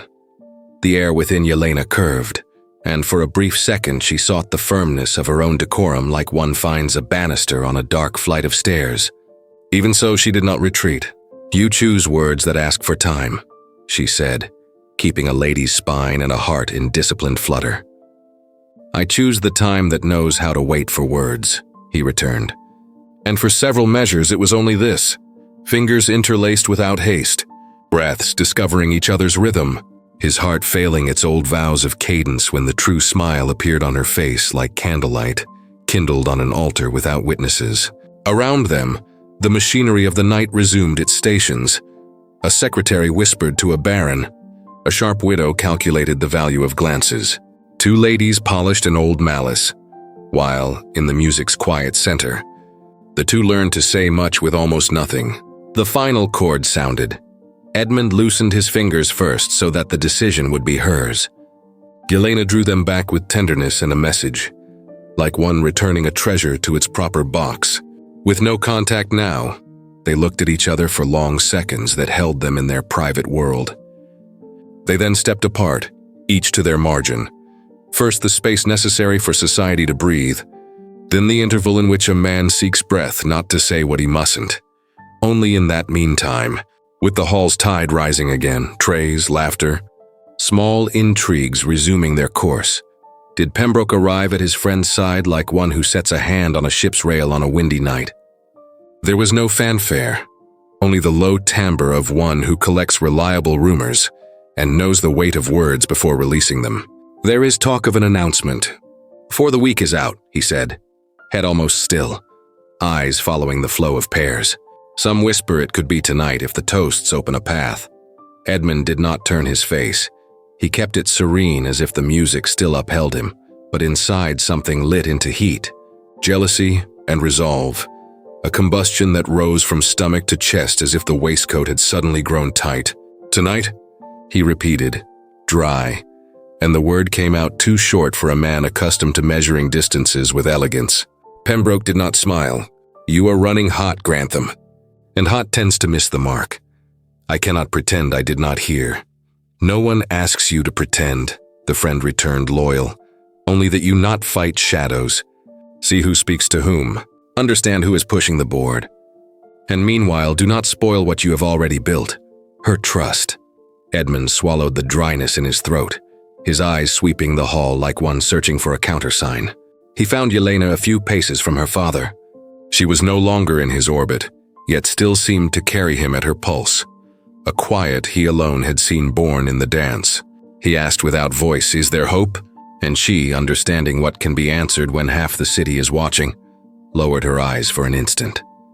It was not refusal, it was a request for time. On the other side, Vladimir pressed hands and aligned promises. Dmitri prowled the edges with a guard's eyes. Baranov received from an elegant aunt a sentence that smelled of future. The word engagement gathered saliva in mouths like a pit that idle people enjoy, rolling with their tongues. "Tell me I ought to accept this as a civilized man," Edmund murmured, still fixed on the hall's exit line. "I tell you that you ought to act as a man who loves," Pembroke returned, firm, a cool head fire in the chest. "She looked at you as one who begs that the war not begin in a ballroom. Respect it. Tomorrow we act, with daylight, without tricks." The Duke breathed, but the air felt short. If they announce tonight, you will not have lost a game," the friend cut in. "You will have learned the adversary, time. And time, Grantham, is beaten only by insisting with character." A movement to the right drew both their eyes. Dmitri offered his arm to his sister, and Yelena, still composed, allowed the night to gather her in. There was no wave. There was that perfect breeding of one who knows that sometimes to love is not to set the room on fire. Edmund stood motionless a second, feeling the blood race fast beneath the waistcoat, a drum beating where once there had been only discipline. "I am leaving," he said at last. Pembroke nodded, old complicity. "Go, let the house cool your head. Tomorrow we honor her, and face whomever we must the right way." The Duke cast his friend a look of gratitude, the sort two men exchange when loyalty requires no scene. Then he strode toward the exit, while the embassy still glittered in gold and rumor. Grantham crossed the night with heart at quick march, mind seething, and a single purpose, clear as a blade, not to lose Yelena to a hasty announcement nor to his own imprudence, and if there must be a fight, let it be an open field with plain words before those who decide, and not in the shadow of chandeliers, where the city so enjoys fabricating other people's destinies. Grantham House was asleep when the carriage drew up. Mr. Danvers, who had learned not to sleep while the house still breathed, stood waiting with arranged countenance and low voice. "Your Grace, Miss Sophia was seized by a stronger cough. The breathing. We had to call the doctor." The heart that had spent the evening in broken measure found all of a sudden another kind of urgency. Edmund took the stairs 2 at a time and entered the room with the care of one treading a temple. Sophia sat with her back supported on high pillows, hair loose as on childhood days, her face too pale against the headboard's shadow. Her small hands tried to quiet the fever. The doctor rose, gave instructions the Duke scarcely heard, and went out with Danvers to see to them. Edmund sat on the bed without making weight, took his sister's hand and smiled the way one does when trying to convince the world that all will be well. "I'm here," she answered with the slightest nod, for speaking hurt, but her gaze said more than any speech. She saw him whole. She saw beneath the bearing the country knew, a man crossed by a new sadness, dark and quiet. She saw doubled concern, for her and for something he did not yet dare to name. "All right?" she asked in a thread of voice that seemed woven with light. Edmund did what strong men do when they would not worry those they love. He lied sweetly. "Yes, my dear." Sophia bit back the urge to laugh. Even laughter hurt. "You took too long to give your heart," she whispered. And the phrase came not as accusation, but as the finding of one who knows the other's map. He bent his head until his forehead touched hers. Not a gesture of protection, but of equality. "I am learning. Then, learn quickly. And with kindness." Edmund nodded, feeling her warm hand within his, and a nearly childlike gratitude came to the surface. The sister who, ill, yet taught. "I don't want you to worry about anything," he tried uselessly. "I worry about you even when I breathe well," she said, humor insisting on surviving. "And us do not ask leave of the whole world before being happy. Ask it of those who matter." Her eyelids grew heavy and her labored breath found a small cadence. He remained there on vigil. The sister's face lit by the discreet flame of the candle. The city's hum halted outside like snow. The engagement rumor brushed the window like a persistent branch. His sister's counsel, however, planted within him something greater than rumor. A north. When the butler, Mr. Danvers, returned with water and medicine, he found the Duke with bowed head and interlaced hands, praying without liturgy, only with the instinct of one who loves. Lifting his eyes, Edmund was not the man who had left a party. He was the brother who, in the same gesture, chose to care, and if need be, to fight. The future might bring the announcement the city wished to hear, but that night what mattered was simple and absolute. Sophia needed heir. Yelena needed respect. And he, Edmund Harland, needed at last to decide on which side of the bridge he wished to stand. Not to defeat a rival, but to keep whole what, by a serene miracle, had begun to be born within him. Grantham House woke to half-drawn curtains and measured footsteps, as if the entire home were breathing to Sophia's rhythm. News of her downturn had crossed Mayfair like a cold breeze, but it was a discreet note, delivered by a footman to the embassy, that made Yelena choose what her heart had already asked: go. She arrived without fanfare, Nadia at her side, both carrying a small linen-lined basket. Inside, amber glass vials and a hand-embroidered handkerchief. Danvers guided them with that old-world bonté of men who serve out of conviction. When Yelena entered the room, she found Sophia sitting up in bed, pale and luminous like certain flowers that insist on opening even when the weather discourages them. The room smelled of lavender, wood, and a thread of medicine. On the bedside table, a small cluster of white tulips. The windows let in a gentle light that respected the patient. Yelena brought no pity, no drama. She brought a weightless smile and a mild voice. The voice one uses with children and with tired souls. She asked about small things, the color of the blooms in the winter garden, the book left open on the table, a ridiculously elegant hat Sophia had once tried on just to make her laugh. And they laughed. They laughed softly, with that happiness that unarms the body and teaches the lungs to remember air. Then, with Danvers's permission, Yelena explained without theatrics her grandmother's recipe: a linden blossom infusion with lemon peel and a spoon of honey, sipped slowly before sleep. Steam inhalations over a bowl of chamomile with a towel over the head to tame the cough. A warm flaxseed compress on the chest to ease that weight that insists on living between the ribs. Nadia, meticulous, noted doses and times. Sophia listened to every word like someone hearing an old song, and thanked her with a damp shine in her eyes. It was then the Duke, warned only that there is a visitor, entered. He had not expected to find the two, sister and foreigner, on a small island of serenity, even with illness edging in like the tide. He stopped half a step before the rug, not wishing to break anything, and stood there, drinking in the scene like a man drinking water after too long. The warmth that flooded his chest was not euphoria. It was relief, and a tenderness that almost hurt, to hear the two of them laugh, to see them trading medicinal secrets that felt like blessings, to realize that Yelena, singular, had brought into the house what no physician could, a presence that soothes. She lifted her eyes and saw him, and in the brief interval where their gazes aligned, the world loosened. There was a sweet startlement there, like finding light where one expected shadow. Edmund inclined his head. Yelena returned the gesture. The atmosphere shifted a degree, and even the candle's flames seemed to learn to burn more quietly. For a few minutes they spoke as three. Yelena described how sweet the drink should be, to the exact point. Sophia told of the time Edmund tried to sing to distract her from a coughing fit, and forgot the words, and the two of them laughed together, he at the embarrassment, she at the affection. When his sister's breathing began to ask for rest, Yelena plumped the pillow with light fingers and brushed a strand from her brow with a care that cannot be taught. "Rest," she whispered. And when Sophia closed her eyes, the room seemed grateful. Yelena made as if to collect the basket and leave, her hand already on the handle, her body ready to return the family its space. But Edmund, in the doorway, risked the only impropriety a worthy man may risk at such an hour. "Stay a little longer." The phrase came with the right music. No request of possession, only a request for presence. Nadia, Yelena's maid, standing by the door, kept her decorum in silence, and Danvers, veteran guardian of reputations, indicated with his chin the small adjoining room, a warmed reading cabinet with two armchairs before the window. They went there.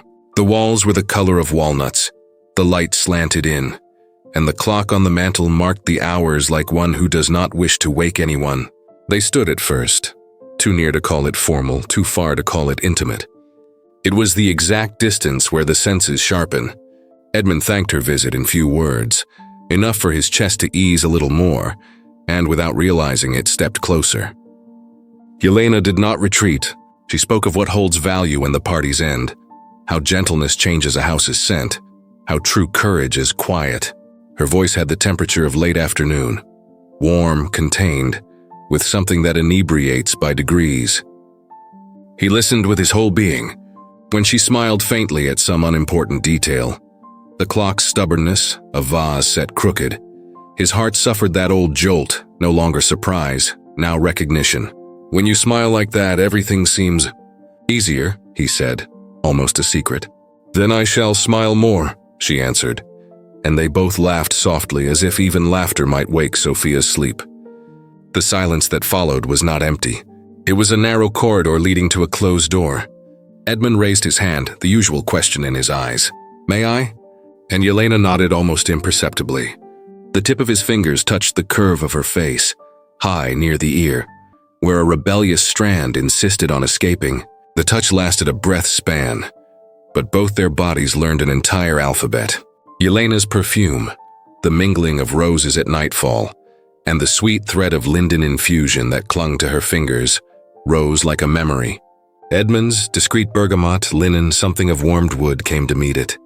They drew closer, slowly, like people crossing a frozen lake while listening to the music of the ice. His nose grazed hers, and a warm current ran down Yelena's spine. Their lips brushed, a first meeting without possession, and in that almost the whole skin understood what words still struggled to say, the promise of a tender shelter. He did not hurry.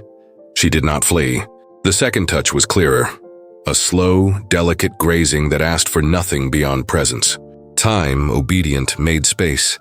Edmund's heart beat against the waistcoat as if it would tear the fabric. Yelena's answered with a sweet tremor, rising from beneath the ribs where ancient decisions live. His fingers rested along her jawline, feeling the heat and the faint flutter of an almost held breath. Hers, without thinking, found his lapel and held it like one holds a secret to keep it from falling. The world was that, 2 millimeters of skin saying, "I am here." The kiss at last threatened to be born whole. And just then, a movement in the corridor, Danvers's familiar step, reminded them of the country they lived in. They drew a palm's width apart. Air returned but left behind an armful of warmth, like one who still keeps the fire's heat. "Forgive me," Edmund said, not knowing for what. "Don't," Yelena answered with a smile that held light and reserve. Nadia coughed discreetly, a thread of the real world, and the two returned to existence for others. Edmund wished to thank the blessing of having resisted and of having tasted. He did both with his eyes. When the house had righted itself, doses measured, curtains adjusted, footsteps softened again, Yelena promised to return with new vials and left a note for Sophia, folded in the shape of a flower. She turned then to Edmund, and what came in his voice was no longer courtesy. "I must ask that you not accept the engagement." There was no bravado, no wager. There stood the whole man, stripped of fame as one sheds a soaked coat. Yelena breathed, and her breath had the sound of one resolving to tell the truth. "I desire you," she said, unmasked, "since the garden where you pushed back a strand of my hair as if it were sacred. But I desire with fear. Fear of wounding my father. Fear of choosing the wrong country. Fear that the city will turn us into spectacle." He nodded, the kind of nod that accepts the wound without trying to gild it. "I learned early not to depend on love," he confessed. "My father died when I still needed large hands on my shoulders, and I became a man watching my mother learn to stand on her own. Then Sophia, each winter taught me to count life in breaths. I like to care. I have discovered by your side that I also know how to want." She listened with a priestess's attention, and for an instant the room seemed a place where old vows are gathered to be restored. "I am afraid," Edmund went on, "of touching you as I touched other things that did not matter to me. With elegance, yes, but without root. With you I want root. If I ask you not to accept, it is not to defeat them. It is so I may have time to be worthy." The word fell between them like good stone, the kind one uses to open roads. Yelena closed her eyes for a second. When she opened them, they were darker, as when deep water decides to show the bottom. "I can say no to them," she admitted, "but I cannot say no to my story. It comes with me, yours comes with you, and our stories must learn to sit at the same table." "I will seat them," he promised, without knocking over a single chair. They drew close again, drawn by a gentle gravity. The almost kiss from before, which had tasted of promise, gave way to an almost kiss that tasted of decision. Their lips touched again, now with a thread more of surrender, and their breathing found a warm, calm cadence, as if some ancient part of them had at last been recognized. The Duke's hand supported her back gently, offering warmth and conveying the desire to hold her nearer. Honor, the exacting guardian, set a hand between their mouths and said enough for today. They obeyed not from fear, but out of reverence for what is born already great. "I will speak to my father, your grace," Yelena said, her hand still on his lapel, breath recovered. "And I will speak to your father as well, milady," Edmund replied. "No tricks, no shortcuts, no more delay." Nadia approached, announcing the carriage. The farewell brought that sweet ache of meetings interrupted at the perfect minute. On the threshold, Yelena turned once more. Her look alone was enough to make his heart stumble again, not like a man who falls, but like one learning a new step. When the door closed, Edmund rested his brow against the jamb and gave thanks in silence, for the visit that brought laughter to Sophia, for the woman who gave root to desire, and for the first yes that, without having been spoken, already lived in both their bodies, for there was now between them something that neither rumors nor distances nor countries could undo, the unarmored truth of two who want each other with kindness and courage, and who, for that very reason, know how to wait for the whole kiss. The scandal did not enter London through the front door. It slipped between columns and whispers, took tea at 10, and went to ride at 1 in Rotten Row, already dressed in the presumptuous authority of those who never prove what they claim. On a milky sky morning, an anonymous column, a friend of truth, as the venom signed, itself, hinted in the Morning Post that the Russian ambassador's daughter had been seen in a distinctly unprotocolary confidence in a ducal house, with door drawn to, music subdued, and witnesses conveniently discreet. The city understood as it always prefers to understand, poorly. What had been compassion and a visit, Yelena bringing Sophia linden blossom infusion, chamomile steam, and the rare remedy of a loving presence became, in the teeth of half a dozen idlers, the sketch of an unworthy entanglement. By 2 in the afternoon, ladies who the day before had praised the Russians' embroidery were whispering behind their fans. By 4, an indiscreet footman swore he had seen the foreigner leave with a flushed face, January's cold wind. Why acknowledge the weather when malice is preferable? By nightfall, the embassy was receiving notes dressed in cautions and adjectives, respect, zeal, prudence, and behind them the message, "Take her away before our morality must admit envy walks among us." Vladimir Osipov listened to the city and, as befits a father who lives on the frontier between affections and flags, he also heard what it did not say. Before him he saw not only his wounded daughter, but Russia being measured by England's eyes, and that sum, as anyone who has carried a country on his shoulders knows, multiplies weights. "We leave at week's end," he decreed in the study that smelled of paper and strong tea. Dmitri did not contest. He placed himself like a sentry, cut firm, jaw set. Yelena, standing between them, did not weep, but her gaze grew darker, like deep water before a storm. "Father, I was accompanied, the maid present, Mr. Danvers in the house, the door open to the light," she said, each word clean, without plea. "The world does not like half-open doors, daughter.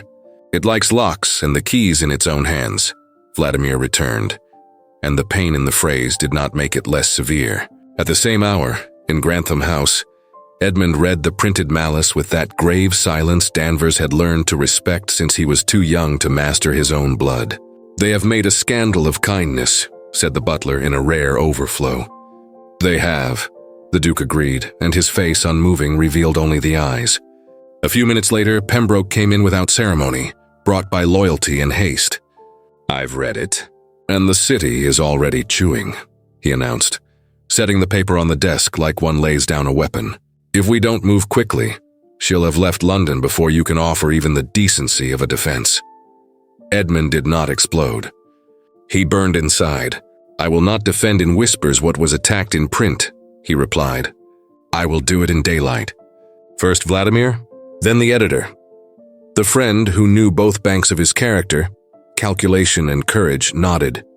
"Will you enter the embassy as one who asks for a hand or as one who goes to a campaign?"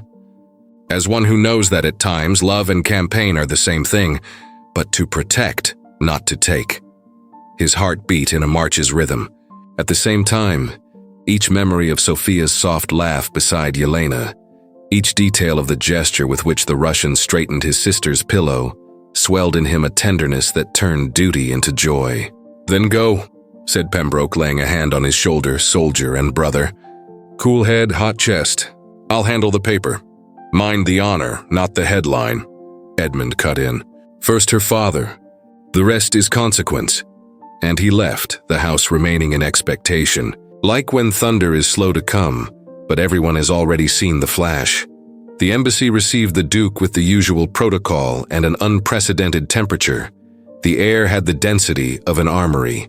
Vladimir awaited him in the tapestry hall, standing, hands joined behind his back, the face of a man who protects what he loves with the coldness the world demands.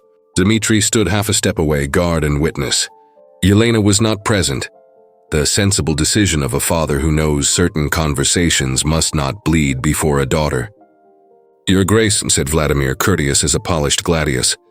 "Sir," Edmund returned, voice firm without being loud. "There was no tea. There was the liturgy of truth.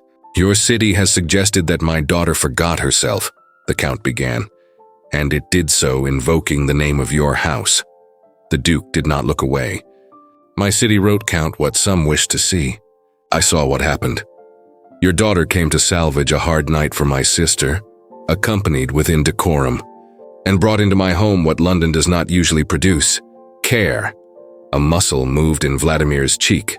It was little, but on that face trained for diplomacy, it was nearly much. "And yet," He pressed on. The world is not interested in the truth that takes place in rooms of illness. It is interested in the appearance performed in salons. Edmund stepped forward, not aggressive, but as one who refuses to speak from afar when the matter is honor. That is why I came face to face. To tell you I refuse to let an anonymous column define your daughter's fate and mine. I come to declare, before you and before God, that my intention is to ask for Yelena's hand. If you deny me now, I will understand, but I will not leave without offering what is due her: name, home, respect, and the whole space of my heart. Dmitri exhaled through his nose as if releasing tension.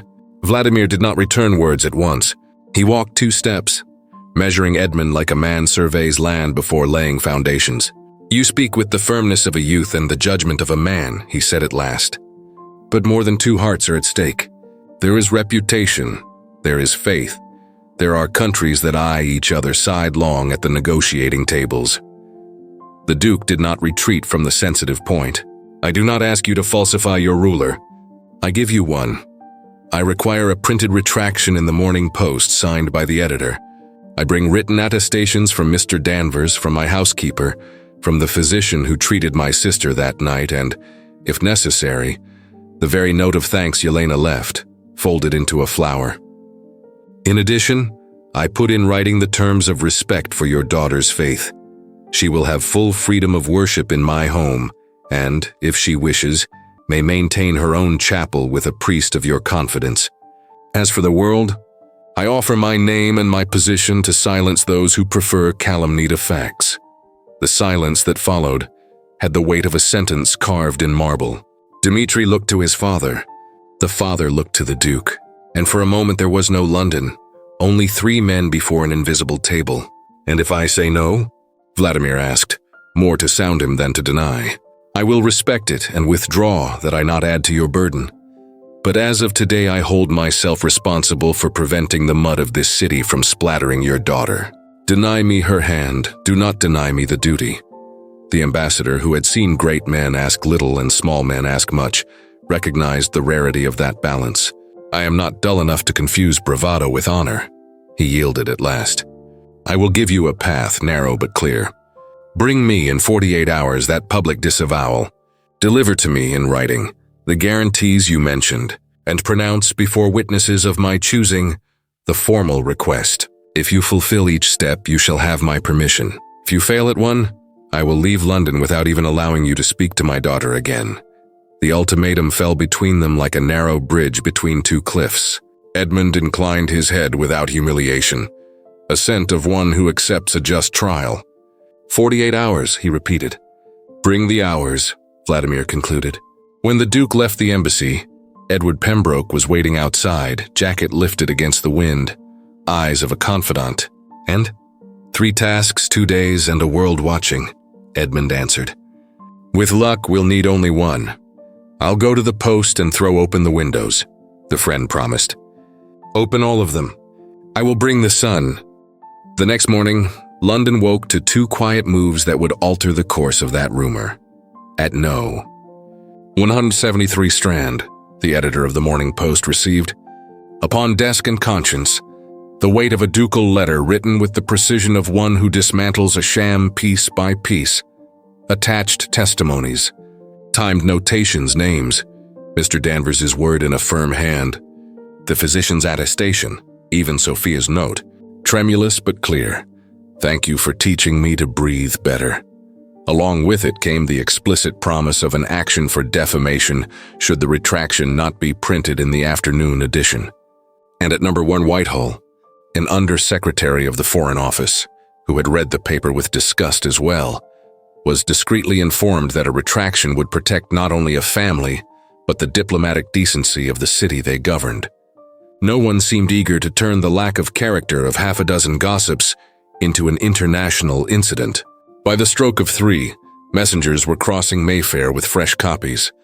On page 2, taking up half a column, one read "Erratum and Retraction, the paper," acknowledged a regrettable misunderstanding, affirmed that Miss Osipova had been at the Duke's residence, accompanied and for reasons of Miss Sophia, Harland's health, offered formal apologies.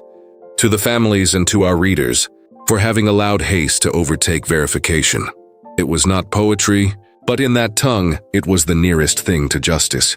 Edmund, who held one of the first copies with steady hands, did not smile. He set off straight for the embassy, carrying, besides the paper, two things the world rarely sees together: the ardor of a man in love and the serenity of one who knows why he burns. Vladimir awaited him in the same hall, now with two chosen witnesses, an English earl of unblemished reputation and the Austrian ambassador, a courtier with a good memory. "I brought what you asked," said Edmund, laying down the open paper, the testimonies, and a document already drafted and signed.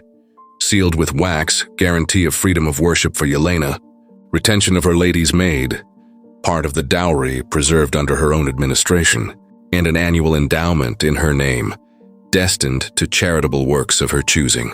Clauses that said, in legal language, what he wished to say with his life: respect. Vladimir read without haste. The Austrian corrected a phrasing detail. The English earl nodded. "And as for words?" the father asked at last. "Words do not seem scarce to you." Edmund drew breath like a man gathering courage and knees. He turned toward the door where Dmitri, sober, already intuited what was coming and asked, "Call your sister." There was a measured pause. Recognizable steps, and Yelena entered, so composed that any hurried heart would have judged her cold. It was the courage of those who know how to feel without fanfare. Edmund walked to her without touching. "Miss Osipova, I ask in your presence what I shall ask of your father, that you permit me to make my house yours, and my name shelter for yours. I have no other ambition than to deserve your trust and your joy." The room held its breath. The older men, seasoned in wars and balls, watched without cynicism. Vladimir stepped a half-pace nearer, and before the city could try to steal the instant, required the form. "As men of the old-fashioned ask, Duke." Edmund did not hesitate. To one knee, not in theatricality but in truth, a duke at last yielded to the only power that enlarges him.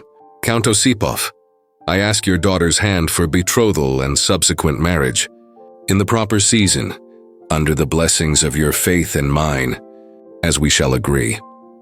Yelena closed her eyes for a moment, and in the faint tremor of her fingers there lived the memory of a reading room, an almost kiss, and the promise of root.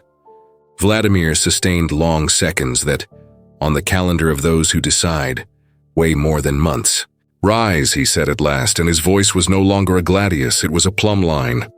"The paper has retracted. Your house guarantees what my daughter needs. Your bearing has shown me what I required. I grant permission for the betrothal." From deep in his chest, Dmitri released the breath he had held for days. The Austrian smiled like a man witnessing the victory of decency. The English earl extended a hand for solemnity, and the city, ever ravenous, at last had something to chew that was not gall. A few hours later, the embassy itself published in sober tone the statement that sealed rumor and honor. His Imperial Majesty's ambassador informs that his daughter, Yelena Dmitrievna Osipova, is officially betrothed to His Grace, Edmund Harland, Duke of Grantham. To both we wish peace and long life. There was no euphoria. There was relief, and at the center of the relief, a clean flame. Edmund inclined toward Yelena, still without touching her. Because there are victories that ask for restraint, and, in the narrow space between them, they exchange the kind of confidence one learns when passion already knows how to walk, hand in hand with honor. "Thank you for returning me to my father greater than when I left," she said, low-voiced, eyes alight. "Thank you for returning my sister," laughing, he answered. "And had the world stopped there, it would have left better than it came." But the world likes to move. By late afternoon, already at Grantham House, Sophia was told with delicacy. A tired smile lit her face, and her chest, still tender, seemed to breathe deeper at the news alone. Danvers let the house trade heavy curtains for light, and Pembroke, smelling of newspaper and honest victory, tapped lightly at the study door. I managed more than a retraction. I got an editor to learn the difference between chronicle and cowardice. Edmund smiled for the first time in days, with the joy of a man who knows he has chosen the right bank of the river. Then, alone before the window, he allowed himself a memory. The instant he knelt, not before a country but before a woman, and understood that real power is not the power to silence. It is the power to dignify those we love. Across the city, Yelena, in the safety of the room where Nadia was already laying out a light dress for the morning, opened the note Sophia had asked her to read. As soon as everything was resolved, a few trembling lines saying, "Welcome to our home. I promise on my end to keep learning how to breathe." Yelena smiled, and the smile tasted of future. There would still be bridges to adjust, differences of right, doors for two traditions, the time each heart needs to grow accustomed to joy, and that is as it should be. Adult love does not rush the landscape. The harvest is far too great to be plucked by hand. But that night London, so often proud of its phlegm, learned a gesture it would not dare forget.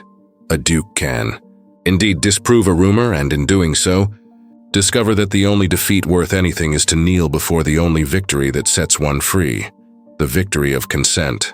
And when the house clock struck 10, the rumor that had been born craven lay down, tired, while in the hearts of two houses, one English, one Russian, the same flame was lit, the quiet certainty that, at times, diplomacy begins where passion learns to say we.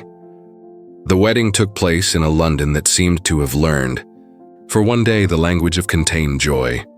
St. George's Chapel, dressed with winter flowers and fir boughs, received tall candles and discreet ribbons in ivory and green. Upon a side table, a small icon brought by Vladimir, his family's heirloom, shared space with a leather-bound English hymn book, as if two foundations had decided to fit on the same ground. Before the ceremony, a brief rite of blessing gathered their own. The Orthodox priest spoke gentle, grave words, while a tiny choir sustained notes that seemed to have crossed snow, and the Anglican chaplain answered with a psalm of luminous cadence. Two traditions, one promise. Yelena entered on her father's arm. Ivory dress, light lace, veil fixed by a small wreath, and as she walked, the light passed through the fabric like water through glass. There was no ostentation, there was eternity. Vladimir, carrying country and daughter in the same gesture, was severe and moved, and upon reaching the altar, he pinned his emotion to a brief inclination of the head toward Edmund. "Take care." Dmitri, in the first pew, nodded with his chin in the Duke's direction, and the message was clear. The brother ceased to be a guard to become a mirror and an ally. Sophia, rosier and steadier, held a bouquet of lilacs and freer breaths. Her health, still delicate, seemed to have struck a pact with life. Lord Pembroke, faithful as ever, kept on his face a smile of true contentment, the kind of expression only honest victories deserve. And when the quartet struck the piece chosen for the entrance, it was he who discreetly helped an elderly lady to sit better, as one who knows that kindness is part of the music. The vows came without acrobatics. Edmund spoke low enough to be intimate, firm enough to be public. He promised home, name, respect, and the daily work of deserving. Yelena answered with the simplicity of great things. She promised presence, patience, truth, and the courage to remain when the world asked for flight. There was a detail the entire city recorded without knowing why. When the chaplain finished, and the priest confirmed the blessing, father-in-law and son-in-law exchanged looks, men who understood that. At that table, honor, reputations, and diplomacies had found a place between bread and salt. At the Mayfair reception, the toast mixed sherry flutes with small vodka cups. A tray brought bread and salt, a gesture of welcome, and the English orchestra accepted with elegant curiosity the inclusion of a Russian melody of nostalgic tempo. Sophia, supported by Danvers, recited a few handwritten lines. "I have learned to breathe better since you taught the air to stay," and the whole room, for a moment, had to remember how to applaud without weeping. Dmitri, in a short speech that surprised many, called Edmund brother, and there was, without proclamation, the signing of a treaty no chancellor could have drafted better. Vladimir spoke little, but each word laid a stone in the bridge that joined two houses.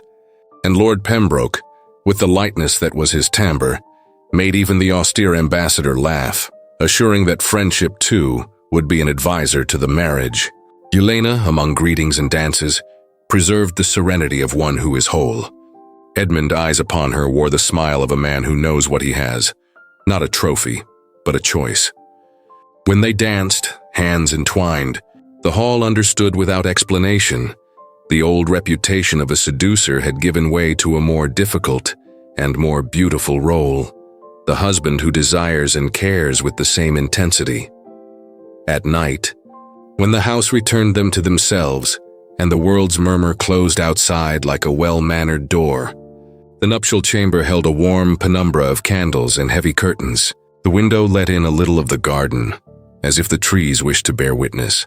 Yelena, unhurried, loosed the veil. The fabric slipped like water, forgetting its weight. Edmund approached not as one who takes, but as one who receives. Eyes of old hunger, yes, but tamed by respect and tenderness. And with that mixture, he touched first the contours of her face, the arch of her brow, the brief path to the nape, tracing in her a map he had learned over months, now revisited with the sacredness of forever. "You are the only woman in the world for me," he whispered, and the sentence came like an altar's vow at the foot of the bed. Yelena, bearing on her shoulders the happy gravity of one who gives herself by decision, did not try to hide the gentle tremor that ran through her when his fingers found hers, and, intertwining them, guided them to the height of the heart. "Here," the hand said. With each gesture, Edmund seemed to teach more than touch. He showed with open palms that desire does not demand, it invites. With his lips that haste impoverishes. With his breathing, that the most beautiful rhythm is the one the two choose together. He kissed her eyelids like one who wakes a day inside another. Praised in a low voice what he saw, not empty metaphors, but the truth of a beauty that disarmed him. And when Yelena answered with a sigh that carried the weight of reply, he understood that the seduction, disciplined for months, whispered at garden doors, contained in salons, was at last breaking the dam. Without violence, like a river finding its bed and giving thanks, the fabrics ceased to be frontier like leaves laid along a path. No breaking, only delicate surrenders. A hook that yields, a piece that falls, the warm brush of hands recognizing territory. Edmund guided her with patience and ardor, his voice low like a flame that does not flicker. "Let me lead you slowly. I have waited for this through every night I had to hold myself, sleepless nights thinking of your rose perfume, imagining the sound of your breath when I finally had you to myself." Yelena, lovely in the modesty of beginning, drew a short breath between trepidation and curiosity, and found in her husband's eyes the promise of harbor. "I want to hear you as much as I want to touch you, my love." His lips sought hers, in long kisses that asked for no hurry. One hand, open, cradled her nape, and the other traced a trail of warmth along her arm to the wrist, where it rested, firm and gentle, as one calms a bird. "I want every place on your skin to know it was chosen. I want you to remember this night every time you close your eyes, and know that my desire learned your name before I ever spoke it." She yielded, entire, from restraint to surrender. She smiled with the serenity of one who learned that night that desire, when it respects, is an errorless tongue. "My Duchess," he said, in a tone that no longer held the ballroom's gleam but the hearth's light, "for the rest of my life, you are target and destination." "And you," Yelena answered, touching his chest, "are where I wish to live." Later, when the moon chose a clearing between the clouds and the house slept, they went down to the garden as those who seek air to give thanks. The lawn shone with dew, and the rose bushes, even at rest, held a perfume that seemed the afternoon's memory. They walked slowly, hand in hand, with little need to say much. Within the silence were the stories they both carried. The boy who learned to count life by breaths at his sister's side, and the young woman who had borne, without fanfare, her land's discipline in her heart.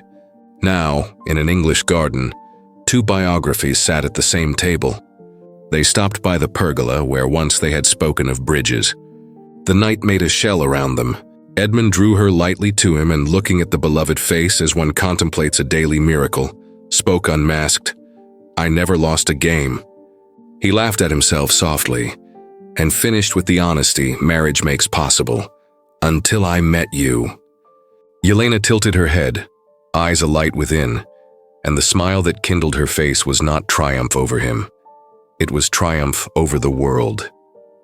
She brought her mouth close to his ear and with a tenderness that had steel at its center whispered, "It wasn't defeat, it was choice." He closed his eyes a moment before the beauty of that sentence and kissed her, with the gratitude of a man who understands, at last, what matters. On the other side of the house, Sophia coughed twice and went back to sleep, guarded by the health that now promised. Old Danvers, sleepless with joy, paced the corridor with the step of one who keeps watch over what he loves. And in the city that so often preferred rumor to truth, the news that would dawn was of a rare simplicity, a wedding where two languages learned to say we. In the garden, Yelena rested her head upon Edmund's chest and heard the heart that, for her, had long since changed its cadence.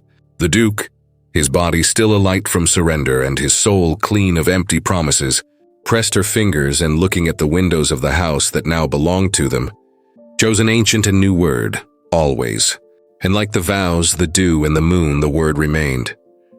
The blossoming of their story was not made of fanfare, but of precious routines.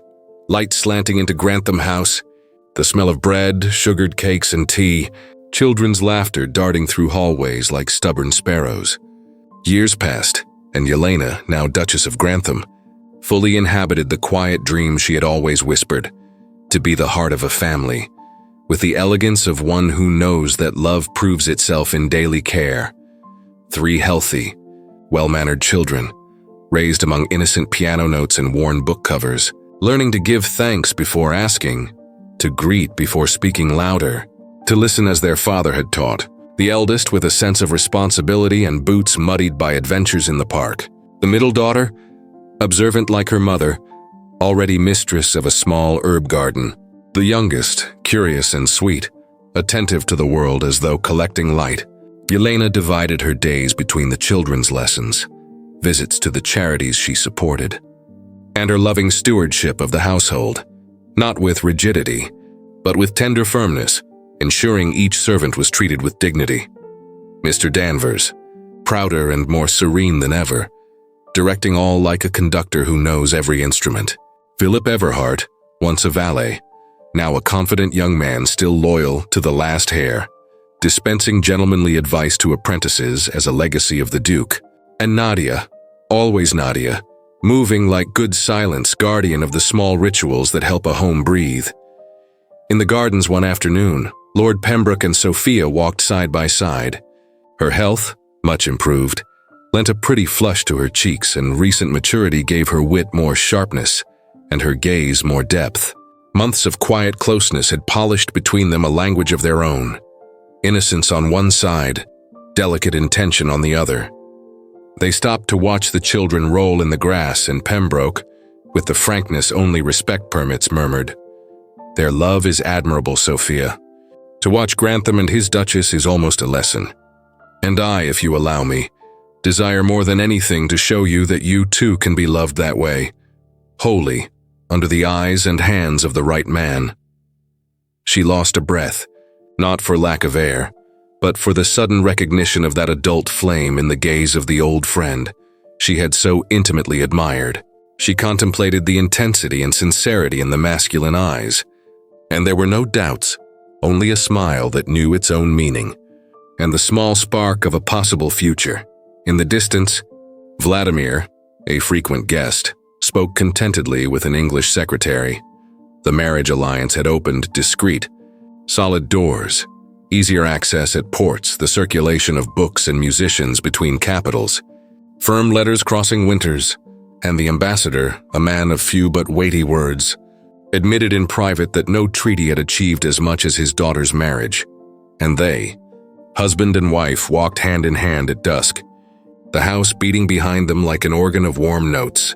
Just before calling in the children, they paused under the pergola that had once witnessed their beginning, and Edmund, still with that gaze of tamed hunger that had never ceased to burn, said what he had repeated, with greater conviction, on each anniversary, that he desired her more than on the first day, that he would choose her 1,000 times, that life was better when her voice completed what the world confused. Yelena, smiling with the serenity of wife and mother, answered with the certainty that years had only made denser, that love, in their home, had grown with roots, not applause. That desire remained whole because it was free. That family, in the end, was a long table with warm bread, promises kept, and room for all. The windows glowed, the children's laughter faded slowly.